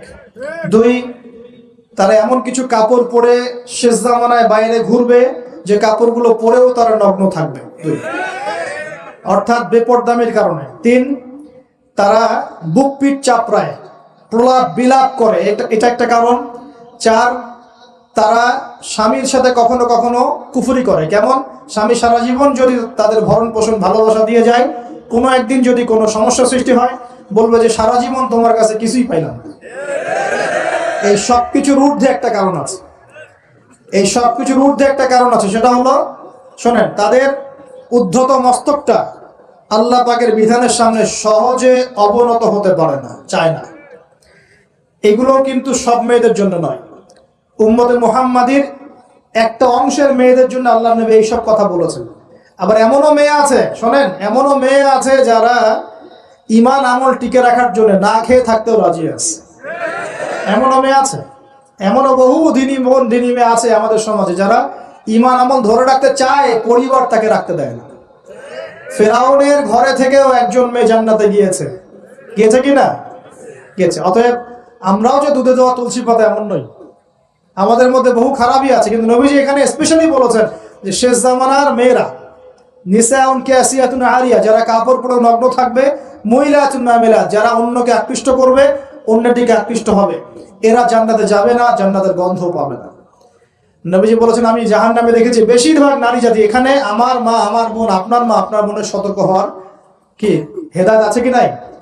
আর এই মেয়েদেরকে চালাই কি আমরা না অন্য কেউ? আমরাই তো আমাদের পরিবারকে চালাই কি না? আমরাই তো খাওয়াই পড়ে নাকি? তাহলে আমাদের পরিবারের বোনেরা কি পর্দা করতে পারবে না, প্রতিষ্ঠা করতে পারবেন না? পরিবারের আমাদের মায়েরা, বোনেরা, স্ত্রীরা পর্দা করবে না? এই দায়িত্ব আমাদের না? পরিবারের কর্তা আমরা নই? আল্লাহ কি আমাদেরকে জিজ্ঞাসা করবেন না? অতএব আমরাও যেন সতর্ক হয়ে যায়, আল্লাহ তৌফিক দান করুন। এই জন্য বলি, বিয়ে করতে হলে আগে দিনদারিতা দেখবেন, তারপর বিয়ে করবেন। দুনিয়াদারিতা দেখে বিয়ে করলে পরে পস্তাবেন। ছেলে মেয়ের উভয়ের প্রতি একই নসিহত, বিয়ে করতে যদি হয়, বিয়ে যদি করতেই হয়, তাহলে দিনদারিতা দেখে বিয়ে করবেন। তারপর দেখবেন যে মেয়ের বংশ কেমন, সৌন্দর্য কেমন, এই সেই পরে দেখবেন। আগে দেখবেন দিনদারিতা ঠিক আছে কিনা। ছেলের ক্ষেত্রে একই বিধান, আগে দেখতে চান না কত বড় চাকরি করে, কত প্রপার্টিজ আছে, কত বড় বাড়ি, এগুলা পরে দেখবেন। আগে দেখবেন ছেলে নামাজ পড়ে কিনা, ছেলের মধ্যে সুন্নত আছে কিনা, এইগুলো আগে দেখবেন। এই বিয়ে নিয়ে প্রচুর জাহিলিয়াত সমাজে আছে, এই কারণেই পরিবারগুলো এখন ভেঙে যাচ্ছে। আল্লাহ পাক আমাদেরকে সুন্নাহ মেনে চলার তৌফিক দান করুন, বলি আমি। নবীজি এখানে বলেছেন আমি জাহান্নামে দেখেছি বেশিরভাগ অধিবাসী নারী জাতি। আমাদের বোনদেরকে রিকোয়েস্ট করবো, সতর্ক হয়ে যান, আল্লাহর ওয়াস্তে সতর্ক হয়ে যান। কেন? শোনেন, কেন নবীজি বললেন, এই পয়েন্টটা একটু ভালো করে বোঝেন। কেন নবীজি এই উম্মতের মধ্যে বেশিরভাগ মেয়েকে জাহান্নামী বললেন? আপনি একটু চিন্তা করেন তো, এই উম্মতের মধ্যে কি এমন হয়েছে, এই উম্মতের মেয়েদের সাথে কি এমন হয়েছে যার ফলে মেয়েদেরকে আর ঘরে রাখা যায় না, সব বাইরে চলে আসতেছে? কি হয়েছে এই উম্মতের মেয়েদের সাথে? এই প্রবলেম তো আগে 200-500 বছর আগে ছিল না। 500 বছর আগে আপনি কি কোনো মেয়েকে দেখেছেন আমাদের মেয়েদের মতো বেপর্দায় সারা রাস্তাঘাট গ্রামগঞ্জ একদম অফিস আদালত বাজার ঘাট সব ঘুরে বেড়াচ্ছে? দেখেছেন 500 বছর আগে, 300 বছর আগে, 200 বছর আগে? লাস্ট সমসাময়িক সময় কি এমন হলো যে মেয়েদেরকে আর ঘরে রাখা যায় না? আমি একটা শব্দ বলে দেই, বাসায় গিয়ে রিসার্চ করবেন, সব বলে দিব না। লাস্ট 100-200-300 বছরে একটা মুভমেন্ট, একটা আদর্শ ছড়িয়ে পড়েছে বিশ্বের বুকে, তার নাম হলো ফেমিনিস্ট রেভলিউশন। মনে থাকবে, ফেমিনিস্ট রেভলিউশন। এটা নিয়ে ঘাটাঘাটি করেন, বুঝতে পারবেন কেন জাহান্নামের বেশিরভাগ অধিবাসী জাহান্নামে যাবে, নারীরা কেন জাহান্নামে যাবে বেশি বেশি।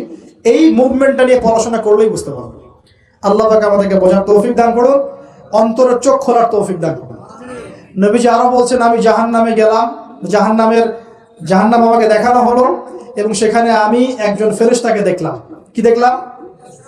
এই ফেরেশতা আমাকে দেখে হাসে নাই। সবাই মনোযোগ দেন, মেরাজের রাতের সবাই নবী সাল্লাল্লাহু আলাইহি ওয়াসাল্লামের সাথে হাসি মুখে সাক্ষাৎ করেছেন, এই ফেরেশতা বাদ দিয়ে। নবীজি বললেন জিবরাইল আলাইহিস সালামকে, সে এত গম্ভীর কেন, তার চেহারা হাসি নাই কেন? জিবরাইল আলাইহিস সালাম বলছেন, যখন থেকে আল্লাহ পাক তাকে জাহান্নামের দায়িত্ব দিয়েছেন, যেদিন থেকে আল্লাহ পাক এই ফেরেশতাকে জাহান্নামের দায়িত্ব দিয়েছেন, ওই দিন থেকে তার চেহারার হাসি চলে গেছে। আর কিছু বলতে হবে? কেন হাসি চলে গেল? খুশিতে? জাহান্নামে আল্লাহ পাকের আযাব এবং এই আযাবের দায়িত্ব পালন করতে গিয়ে তার চেহারা থেকে হাসি চলে গেছে। নবীজি জানালেন তার নাম হচ্ছে মালিক। কি নাম? মালিক। আমরা দোয়া করি আমরা যেন তার সাক্ষাৎ না পাই, আমরা দোয়া করি আমরা যেন তার সাক্ষাৎ না পাই, আমিন। এবার নবী সাল্লাল্লাহু আলাইহি ওয়াসাল্লাম আসছেন, আসার সময় সুঘ্রাণ পাচ্ছেন, সুঘ্রাণ। ও একটা কথা বলি নাই, জান্নাতে তিনি যখন দেখলেন, সেখানে দেখলেন যে এখানে বেশিরভাগ অধিবাসী হচ্ছে এই উম্মতের গরিব মানুষরা। এই উম্মতের কারা? গরিব মানুষ, টাকা পয়সা কম, এত হিসাব কিতাব নাই, 5 ওয়াক্ত নামাজ পড়ে, রোজা রাখে, সাধ্যমতো দান সদকা করে, সত্য কথা বলে, জান্নাতে চলে যাবে ইনশাআল্লাহ। গরিবদের 500 বছর আগে, কত বছর আগে? তার মানে এই উম্মতের যদি কেউ গরিব হয়ে থাকি আমরা, কষ্টের কিছু আছে? ইনশাআল্লাহ কষ্টের কিছু নাই। তারপর নবীজি আসছেন, তিনি বলছেন যে আমি একটা মিষ্টি জান্নাতি সুঘ্রাণ পেলাম। আমি জিজ্ঞাসা করলাম এটা কোত্থেকে আসছে? তখন জিবরাইল আলাইহিস সালাম বললেন, এই ঘ্রাণ আসছে ফেরাউনের মেয়ের চুল আঁচড়ে দিত একজন দাসী, হঠাৎ একদিন চিরুনি পড়ে গেল হাত থেকে, সে বিসমিল্লাহ বলে চিরুনি উঠিয়েছে, আর দাসী শুনে নিয়েছে বিসমিল্লাহ মানে, বিসমিল্লাহ মানে কি? আল্লাহর নামে মানে কি? তোমার কি ফেরাউন আমার বাবা ছাড়া আরো কোনো ইলাহা আছে নাকি? তখন সেই মহিলা বলেছিল, হ্যাঁ আমি এক আল্লাহর ইবাদত করি, ফেরাউনেরও রব হচ্ছে আমার আল্লাহ। এই অপরাধে তাকে ফেরাউন বড় আগুনের কুণ্ডলি খুঁড়ে তাকে ওখানে নামিয়ে দিয়েছিল, এবং তার 3টা কি 4টা বাচ্চা ছিল, এই সব বাচ্চাগুলোকে তার চোখের সামনে পুড়িয়ে মেরেছে। শেষে একটা বাচ্চা ছিল, কোলের বাচ্চা, এই বাচ্চাকে নিয়ে সে লাফ দিবে, তাকে বাধ্য করা হচ্ছে, সে তো নিজে মরতে রাজি, কিন্তু বাচ্চাটা মায়া লাগবে না, সে বাচ্চাকে নিয়ে লাফ দিতে চাচ্ছে না। তখন আল্লাহ পাক ওই বাচ্চার জবানে আল্লাহর কুদরত, আল্লাহর মুজিজা চালু করে দিলেন, ওই বাচ্চা কথা বলা শুরু করল। ওই বাচ্চা বলল, হে আম্মা ইসবিরি ইয়া উম্মা, হে আমার মা সবর করো, ফাইন্না মাউইদুনা আল জান্নাহ, আমাদের জন্য আল্লাহ পাক জান্নাত রেখেছেন। আলহামদুলিল্লাহ, লাভ দিয়ে জান্নাত। ওই যে ফেরাউনের স্ত্রী বলা ঠিক না এখানে, ফেরাউনের ওই দাসী যে চুল আশ্রয় দিত, আসিয়া, যার নাম বলা হয় কোনো কোনো জায়গায় আসিয়া, এবং তার সন্তানদেরকে যেখানে দাফন করা হয়েছে ওখান থেকে জান্নাতের ঘ্রাণ আসছে। কে পেলেন এই ঘ্রাণ? রাসূলুল্লাহ সাল্লাল্লাহু আলাইহি ওয়াসাল্লাম। এবার তিনি চলে আসছেন, এসে কাবা ঘরের হাতিমে আবার এসে সেখানে আসলেন, এখানে বিমর্ষ মুখে বসে আছেন। কেন মন খারাপ? যে আমি যদি এই ঘটনা যদি কালকে এখন সকালে সবাইকে বলা শুরু করি, সবাই তো আমাকে এখন কি বলবে? মিথ্যাবাদী বলবে, এমনিই তো মিথ্যাবাদী বলছে, এখন এই ঘটনা আবার বিশ্বাস করবে কি? এখন সকালবেলা আবু জাহেল আসছে, এসে বলছে যে কি নতুন কিছু ঘটনা ঘটছে নাকি, নতুন কোনো ঘটনা আছে নাকি, চিৎকারি করবো আর কি। রাসূল সাল্লাল্লাহু আলাইহি ওয়াসাল্লাম বলছেন, আমি গতকালকে আকসায় গিয়েছিলাম। এখন আবু জাহেল বলছে, ও আচ্ছা চমৎকার, আকসায় গিয়েছিলেন, তাই নাকি, আর কি করেছে? তো যে আমি এই ঘটনা ঘটেছে আমার সাথে।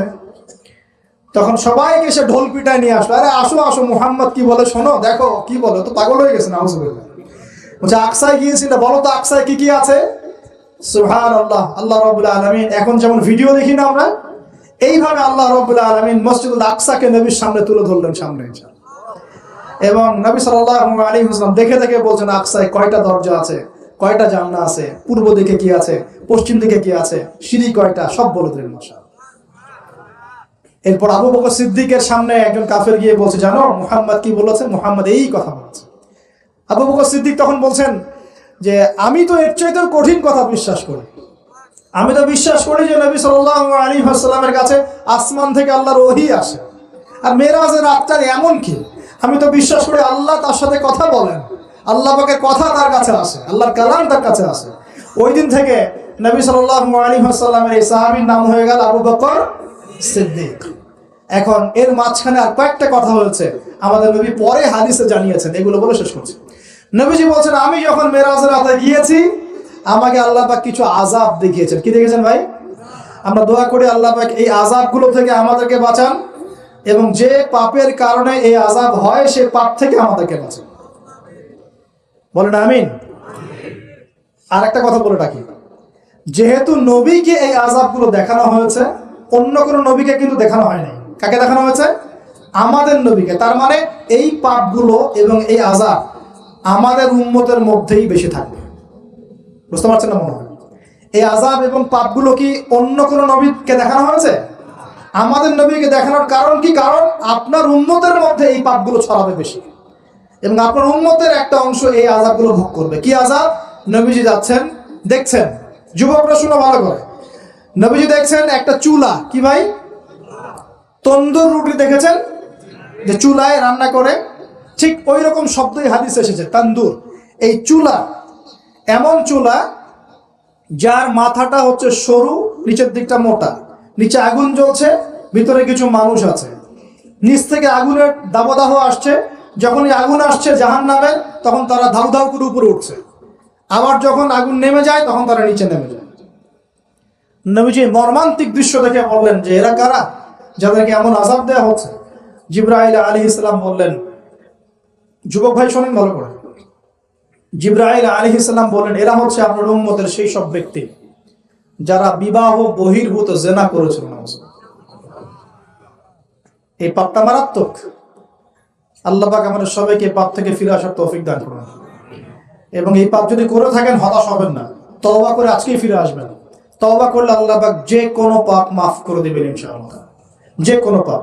তওবা খাস করতে হবে, কোনোদিন এই পাপে লিপ্ত হওয়া যাবে না। এই যে গত 3-4 দিন আগে একটা দিবস চলে গেল না, লক্ষ লক্ষ কোটি কোটি যুবক যুবতী পাপ করেছে, করে নাই? আর আমরা উস্কে দিয়েছিলাম কাছে আসার গল্প, অমুক তমুক, হাবি যাবি, কত কথা। আর এদের স্লোগানগুলো এত চটকদার, খুব মজা লাগে, খুব মজা, মুখরোচক ভাবে উপস্থাপন করে। আল্লাহ পাকের কাছে আসার গল্প করা যায় না, রাসূলের কাছে আসার গল্প করা যায় না। আসলে এখনকার মিডিয়াগুলো এতটাই নির্লজ্জ হয়ে গেছে। কেন বলছি শোনেন, ইসলামের সাথে শত্রুতা তো আছেই, কোনোদিনও আল্লাহর কাছে আত্মসমর্পণ করা লাগে এমন কোনো ওয়ার্ডও বলবে না। টাইটেল দিবে ভূমিকম্পের কাছে মানুষ কত অসহায়, টাইটেল দিয়েছে একটা। প্রাকৃতিক বিপর্যয়ের সামনে মানুষ কত অসহায়, প্রকৃতির কাছে মানুষ কত অসহায়, এইসব টাইটেল দিয়ে ভিডিও দিচ্ছে। ওই যে ভূমিকম্প ইস্যুতে একটা বারও বললো না যে এই আল্লাহ পাকের কাছে, আল্লাহর শক্তির সামনে মানুষ কত অসহায়। ওই শব্দ ব্যবহার করা যাবে না। ওই শব্দ ব্যবহার করলে আপনি মৌলবাদী হয়ে যাবেন। যে প্রকৃতিটা কি, প্রকৃতি কে, প্রকৃতি কাকে বলে, কত প্রকার, প্রকৃতির স্রষ্টা কে, প্রকৃতি কে নিয়ন্ত্রণ করছে? ভূমিকম্পের কোনো ক্ষমতা আছে না? ভূমিকম্প যে দেয় তার ক্ষমতা আছে। এই সাগরের কোনো ক্ষমতা আছে? সাগরে যে জলোচ্ছ্বাস দেয় তার ক্ষমতা আছে। এই মাটিটাকে স্থির কে রেখেছে? এখন আমরা তো এখনো মহাবিশ্বে ঘুরছি না? এই যে ওয়াজ করছি যখন আমরা, এখনো পৃথিবীটা ঘুরছে, আমরা কি বুঝতে পারছি? কে পৃথিবীকে স্থির রাখলো? কেউ বলবে না যে আল্লাহর আযাবের সামনে মানুষ কত অসহায়। হ্যাঁ, বলবে প্রকৃতির সামনে মানুষ কত অসহায়, ভূমিকম্পের সামনে মানুষ কত অসহায়। মানে এমন এমন চটকদার কিছু শব্দ দিবে এই শব্দগুলো আপনাকে চিনিয়ে দিবে যে কারা আল্লাহর বাহিনী, কারা আল্লাহর দুশমনের বাহিনীর মধ্যে আছে। তো এখানে যুবকদেরকে উৎসাহিত করা হয়েছে না জেনার জন্য। আর নবী সাল্লাল্লাহু আলাইহি ওয়াসাল্লামকে কেন দেখানো হলো? কারণ তার উম্মতের মধ্যে জেনার ভাব ছড়িয়ে পড়বে বেশি। কিসের মধ্যে? চুলার মধ্যে শাস্তি দেওয়া হচ্ছে, চুলায় শাস্তি দেওয়া হচ্ছে। নবীজি বলছেন তাদের ভিতর থেকে এত দুর্গন্ধ বের হচ্ছিল যেন মনে হচ্ছিল যে কোনো পাবলিক টয়লেটের পাশ দিয়ে আমরা যাচ্ছি না। প্রিয় ভাই, আল্লাহর ওয়াস্তে জেনার ধার কাছেও যায় না। আল্লাহ পাক বলেছেন ওয়ালা তাকরাবু জিনা, জেনার কাছেও যেও না। তো এক নাম্বার শাস্তি কি রেখেছেন নবী সাল্লাল্লাহু আলাইহি ওয়াসাল্লাম? কিসের শাস্তি? তন্দুর চুলার মধ্যে আগুনের শাস্তি। কিসের পাপের কারণে? বলেন, জেনা। এই উম্মতে মুহাম্মাদের মধ্যে জেনা ছড়িয়ে পড়েছে কিনা? এখন আমরা কি এই স্রোতে গা ভাসাবো না দূরে থাকবো? আমরা হালাল উপার্জনের সোর্স তৈরি করব, করে হালাল বিয়ে করবো ইনশাআল্লাহ। হালাল উপার্জনের মাধ্যম তৈরি করবেন, করে বিয়ে করবেন ইনশাআল্লাহ। বিয়ের আগে কোনো পীড়িত নাই, সব পীড়িত বিয়ের পর ইনশাআল্লাহ পারা যাবে ইনশাআল্লাহ। আর সব আগে ভাগে খেয়ে শেষ করে ফেললে পরে খাবেন কি? তাই না বিষয়টা? আচ্ছা, এবার সামনে যাই। নবী সাল্লাল্লাহু আলাইহি ওয়াসাল্লাম সামনে গেলেন, গিয়ে দেখলেন, এবার দেখলেন কিছু মানুষ বসে আছে, কিছু মানুষ বসে আছে। সামনে আছে টাটকা তরতাজা গোশত, একদম ধোঁয়া উঠতেছে, একদম মনে করেন ওই কালা ভুনার মতো। আর পাশে রাখা আছে পচা নোংরা আবর্জনাময় গোশত। এই মানুষগুলো ভালো গোশত খাচ্ছে না, এই মানুষগুলো পচা গোশতগুলোই খাচ্ছে, দুর্গন্ধযুক্ত। নবীজি বলেন এরা কারা? নবী সাল্লাল্লাহু আলাইহি ওয়াসাল্লামকে বলা হচ্ছে এরা আপনার উম্মতের সেই সব ব্যক্তি যারা বিবাহিত, ভালো করে শোনেন, এরা আপনার উম্মতের সেই সব ব্যক্তি যারা বিবাহ বহির্ভূত সম্পর্ক করেছে। মানে বিয়ে করার পরেও, বাসায় স্ত্রী থাকার পরেও বাইরে জেনা করেছে, বাসায় স্বামী থাকার পরেও বাইরে জেনা করেছে।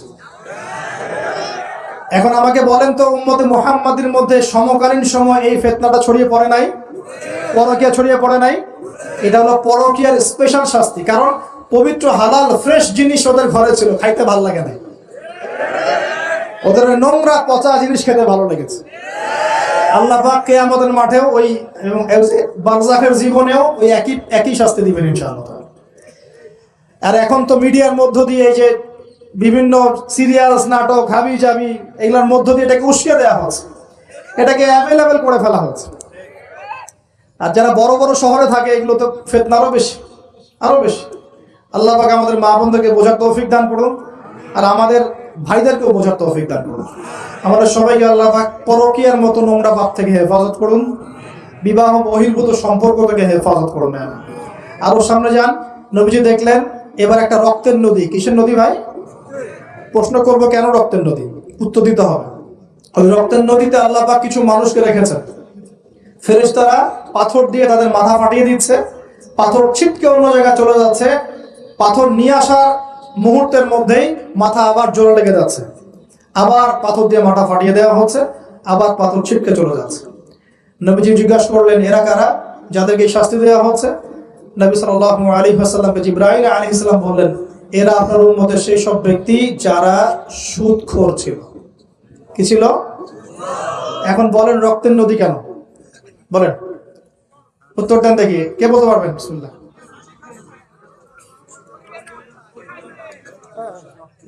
মাশাআল্লাহ, মাশাআল্লাহ, শুকরিয়া। সুদের মধ্য দিয়ে এক শ্রেণীর মানুষ ধনী হয় আর এক শ্রেণীর মানুষ গরিব হয়। সুদের মধ্য দিয়ে গরিব মানুষের রক্তটাকে চুষে খাওয়া হয়। এই কারণেই কিয়ামতের মাঠে এবং বারজাখের জীবনে রক্তের নদীতে ফেলে মাথাটা ফাটিয়ে দেওয়া হয়। মাথা কেন ফাটানো হবে? এই মাথা দিয়ে শয়তানি বুদ্ধিটা বের করেছিল যে ইন্নামাল বাইউ মিসলুর রিবা, সুদ হচ্ছে ব্যবসার মতোই।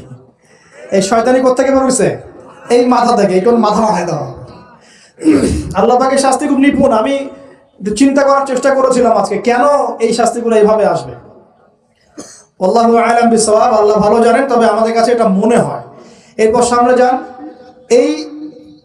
এই পাপের কারণে আরো কিছু মানুষকে শাস্তি পেতে দেখা গেছে।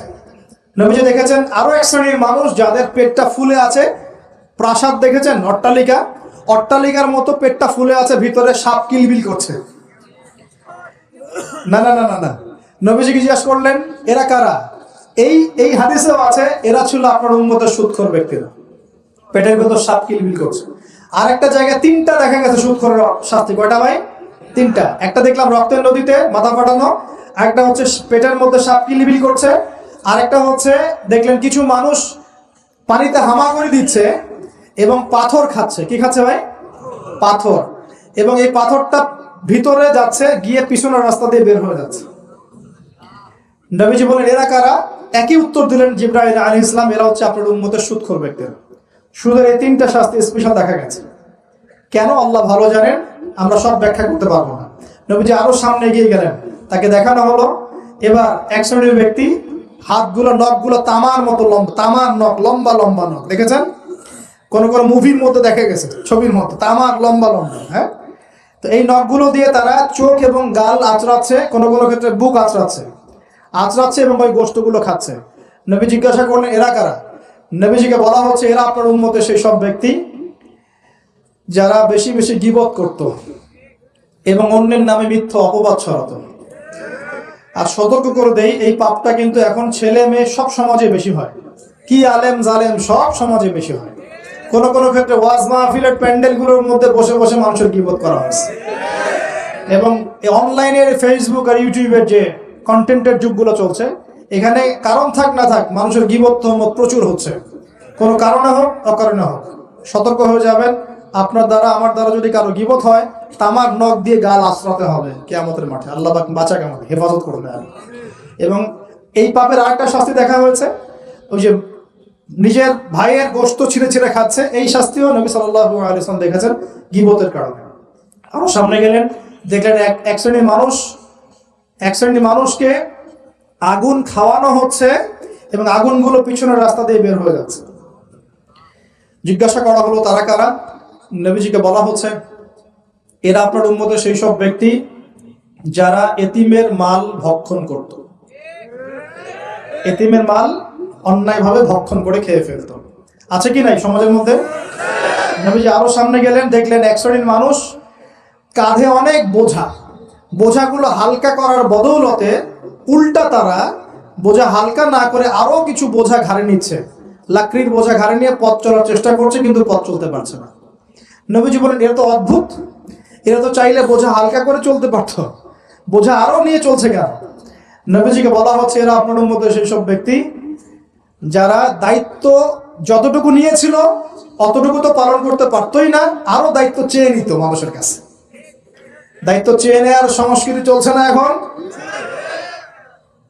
যোগ্যতা থাক আর না থাক, মানুষ দায়িত্ব চাচ্ছে না।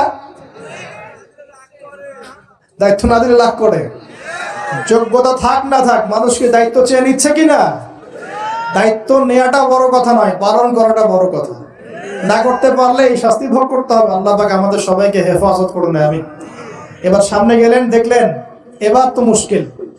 সামনে গিয়ে দেখলেন এক শ্রেণীর মানুষ, কয়েকটা মানুষ না, এক শ্রেণীর মানুষ যাদের জিহ্বাগুলোকে, ঠোঁট আর জিহ্বাগুলোকে আগুনের কেচি দিয়ে কেটে ফেলা হচ্ছে। নবীজি বললেন এরা কারা? রাসূল সাল্লাল্লাহু আলাইহি ওয়াসাল্লামকে বলা হচ্ছে এরা আপনার উম্মতের সেই সব ব্যক্তি যারা ছিল ওয়াইজ বক্তা, আলেম ওয়াইজ বক্তা, যারা মানুষের সামনে দ্বীনের কথা বলতো কিন্তু নিজেরাই সেই দ্বীনের প্রতি আমল করতো। আল্লাহ রাব্বুল আলামিন আমাকে এবং আপনাদের সবাইকে এই মর্মান্তিক শাস্তি থেকে বাঁচান। যা বলবো তার উপর আমল করার তৌফিক দান করুন, যা জানবো তার উপর আমল করার তৌফিক দান করুন। যা বলি আমল করি না সেটা প্রয়োজনে বলার দরকার নাই, যেটা আমল করি না সেটা প্রয়োজনে বলার দরকার নাই। আল্লাহ পাক আমাদেরকে রাসূলের সুন্নাহ মাফিক দাওয়াতি কাজ করার তৌফিক দান করুন এবং এই শ্রেণীর বক্তার অন্তর্ভুক্ত হওয়া থেকে আল্লাহ পাক আমাদেরকে বাঁচান। এইভাবে তিনি আরো বেশ কিছু শাস্তি দেখলেন, তারপর তাকে ফিরিয়ে আনা হলো। এই মেরাজের ঘটনা এভাবে শেষ হলো। এখন এই পুরো মেরাজের ঘটনা আমরা শিখলাম রাসূলুল্লাহ সাল্লাল্লাহু আলাইহি ওয়াসাল্লামের এই মেরাজ উম্মতে মুহাম্মাদের জন্য খাস কিনা, আমাদের জন্য খাস কিনা?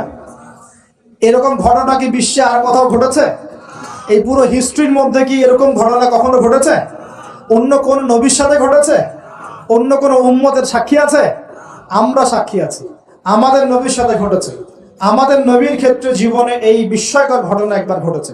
আল্লাহ পাক কি কোন নবীকে তার কাছে নিয়ে ওহী করেছেন? আসুন এই মেরাজে যে বিষয়গুলো আমরা শিখলাম আমরা সবাই এর উপর আমল করার চেষ্টা করি। আল্লাহ পাক তৌফিক দান করুন। প্রথম কথা, 5 ওয়াক্ত নামাজ হাদিয়া এসেছে, ছাড়বো কি ইনশাআল্লাহ? আল্লাহ পাক সবাইকে 5 ওয়াক্ত নামাজ পড়ার তৌফিক এনায়েত করুন, বলি আমিন। 2 নাম্বার, সূরা বাকারার যে শেষের আয়াতগুলো সেগুলো আমল করবো তো ইনশাআল্লাহ? আল্লাহ তৌফিক এনায়েত করুন, বলি আমিন।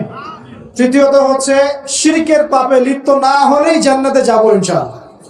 শিরকের পাপে লিপ্ত হবেন কখনো? আল্লাহ পাক শিরক কি কেন বোঝার তৌফিক দান করুন, শিরক মুক্ত আমল করার তৌফিক দান করুন। যে শাস্তিগুলো দেখে এসেছেন নবী সাল্লাল্লাহু আলাইহি ওয়াসাল্লাম, আমাদের মা বোনদেরকে কি বেপরদায় রাখবো? ফ্যামিলিস্ট রেভলিউশনে ধোকায় পড়বো? আমরা কি জান্নাতে যাওয়ার জন্য একটু কষ্ট করতে পারবো না? ইনশাআল্লাহ। আর জাহান্নাম ঘেরা আছে প্রবৃত্তি দিয়ে, প্রবৃত্তির দাসত্ব করব? সুদ কি খাবো? আমরা কি এতিমের মাল ভক্ষণ করব? জেনার পাপে লিপ্ত হব? আমরা কি সুদের পাপে লিপ্ত হব? আমরা কি মৃত ভাইয়ের গোশত খাওয়ার পাপ করব? আমরা কি এমন বক্তা হব যে কথা বলে কিন্তু আমল করে না? আমরা কি দায়িত্ব পালন করতে পারি না, এমন দায়িত্ব ঘাড়ে নিব?